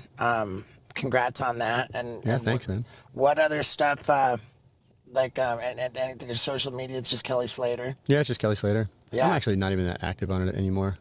I just, I like never. I probably posted 6 times last year, and twice were like a couple weeks ago. Right. I got kind of tired of everyone's opinion, I guess. But I do like the debates that come up online. But I think I feel less and less inclined to share my life. That's probably healthy. Yeah, yeah. I think I'm addicted to Instagram like anyone else. You know, I look at it all day long and stuff, but I just Yeah. don't post much. Right. But I feel like I should like. I don't know. I do like posting things that are important to me. Like we just had 2 world champs crowned last week. A couple days before that, my good friend Jimmy Buffett passed away. Yeah. And you know, I have endless stories of Jimmy. He's an absolute legend in my life. I grew up on his music and being a Florida boy. Yeah. He captured what Florida is. Big time. The lifestyle of Florida. If you fish and dive and sail, Jimmy, like, I know a lot of people who aren't fans of his music maybe thought some of the lines were goofy, like Cheeseburger in Paradise or whatever. But if you listen to some of the poetry that he wrote in his music, he wrote a song called He Went to Paris that's like just a tearjerker. And after he passed away, I was just thinking about different lyrics that he had said. And it was almost like he was prophetic in just describing like what his life meant to him in real time. And you read his letter, you read his message after he's gone, and he explained it so well through word and music. And you know, the end of that song says some of it's magic, some of it's tragic, but he had a good life all the way. And that kind of sums up Jimmy to me. You know, it was tragic in the end because he got cancer and died pretty quickly. Yeah. It kind of went a little bit fast on him, but I don't know of another person who is in that sort of realm that he is, of fame and making money and all that stuff, who enjoyed his life as much as Jimmy. Like, he flew his own planes, he had boats, he had houses everywhere, and he loved to invite people to come stay and share and do stuff with him and tell you about the waves he was surfing or place he was fishing or whatever. Yeah. And he's just he was a big influence on my family, and it was a real pleasure to know him. I love that, man. I love that. And I'll give you a legendary Jimmy Buffett story. All right. So my brother is like, he's a parrot head. He's like, I mean, we all grew up on Jimmy's music, but my brother, like, nonstop. My brother says if it wasn't for Jimmy's music, I don't know if I'd still be here. Like, Okay. it was so influential on him. And so my brother was getting married about 10, 12 years ago. And I was talking to Jimmy. I was hanging around him quite a bit back then. And he said, he's like, "Oh, man, what are you up to?" And I said, I'm gonna get my way down to Key West in the next couple of days. My brother's having his bachelor party. And he goes, "Well, you know, I'm at Palm Beach, and I was thinking about flying down there. So why don't you just get a ride down here, and I'll take you." So he flies me down to Key West. And we land, and he goes, "All right, you all set?" And I'm like, "I'm going to go meet my brother and all them." He goes, "All right, call me when the party's on. I'll catch you guys later." He's like, "I got to catch up with some friends and my sister." So he went and did his thing for a few hours, and then we got all our friends got to this bachelor party, and I walk in with Jimmy Buffett in Key West, and my brother was like, "Dude, what the fuck's going on?" Like, what? He's like, "What the fuck?" He's like, "What?" He's looking at Jimmy like he saw a ghost, and he's looking at me going, "What just happened?" He's like almost crying, almost laughing, and he's just like, "What?" He just couldn't process it because, like, Jimmy's just been such an influence, and you know, at 50 years old, he's getting married, and or 45, and Jimmy's there to celebrate. You know, it was such a cool moment in my life. That's great. Plus, being in Key West, it's like so Jimmy. You know, Big time. Yeah. yeah, But, Yeah, Florida's he's rad, dude. He was a good dude. Well, fucking right on, man. But you know, even if you're not posting, dude, where everyone get over there and follow Kelly Slater, man. I can't tell you how many guests I've had on the podcast where, like, I don't know, and I never even thought to follow him, but like, Oh, yeah. I thought, like, and I love that you and I have followed each other for like a pretty good long time, now, man. I will say, like, the epic thing about Instagram, social media, is just the access to meeting people around the world. You know, Yeah. like you said, I'm a huge UFC fan, and you know, through that I've met a lot of the fighters and stuff, and I'm just a fan, you know. But like, Right. it's it's been fun to have that exposure, and I met Dana about 12 years ago and started going to fights and stuff, and Yeah. and over the years got to meet a lot of fighters, became really close with a few buddies. They've, you know, just always kind of include me in there. Like Cheeto Vera is a really good friend of mine. Yeah, he surfs. And yeah, Cheeto's been to Surf Ranch a couple times. Vitor Belfort, some of the old school guys like Ricardo Arona and Hickson, and Yeah. it's been really just a fun thing for me because I love to watch them train and pick their brains about their mindset and stuff. Yeah. So How about Max Holloway? yeah, friends with Max, somewhat. I don't we don't hang has he out, been but to we the ranch? I don't know if he's been up there. I invited him up. His wife surfed there. Yeah. She was on tour for a while. She's a really good surfer. And after his last fight, I was messaging with him, and I was like, "Hey, be my guest anytime you guys are free. Dude, Come love over." it, And man. I want to see Max at Surf Ranch. Dude, Max is the best. Well, right on, man, dude. We'll let you go. I just want to thank you again, man. But really, really cool to get to Thanks for talk coming to you. down. Dude, Yeah, love of it. course. Cool. Yeah, Cool, man. cool. Do you always do them in the van? Pretty much. Yeah. Yeah, pretty much. Like there's sometimes when we're on tour, we're on the bus. Sometimes like we're just without a vehicle and would rent a studio or something. But yeah, most of them we've had a lot of rad people sit in this van, dude. That's cool. Yeah. Yeah, a lot of rad people. Yeah, I've seen a few. But Yeah. Cool. do you have a home studio too? No, we always like as a rule, man. We want to bring the studio to the guest. Cool. There have been times where people will just come to my house and then we get in the van in front of the house. Yep. But yeah, easy. Well, right on, brother. Thank you so much. Thanks, bud. Dude. Yeah, it's a Fuck pleasure meeting Yeah, you. guys. For sure. Meet you guys. Got to get you up to Surf Ranch again. Dude, I would love that. Yeah. Man. I would love that. My knee's been giving me some grief in my hip. Yep. How about that? I was seriously starstruck. I mean, this guy's so rad, dude. And what else can I say? You are so rad. I just can't thank you enough. I mean, I say it every week, and I mean it every time. You guys who stick around to the very end of the Wild Ride podcast, you mean the world to me. And what else can I say? Candidly, it's ambitious to get my bucket list special out by November 14th, but hear me now. Come hell or high water, we're going to pull it off. And god damn, is it so good. It is so unbelievably filthy and good. And I can't wait for you to see it. I love you, and thank you for sticking around.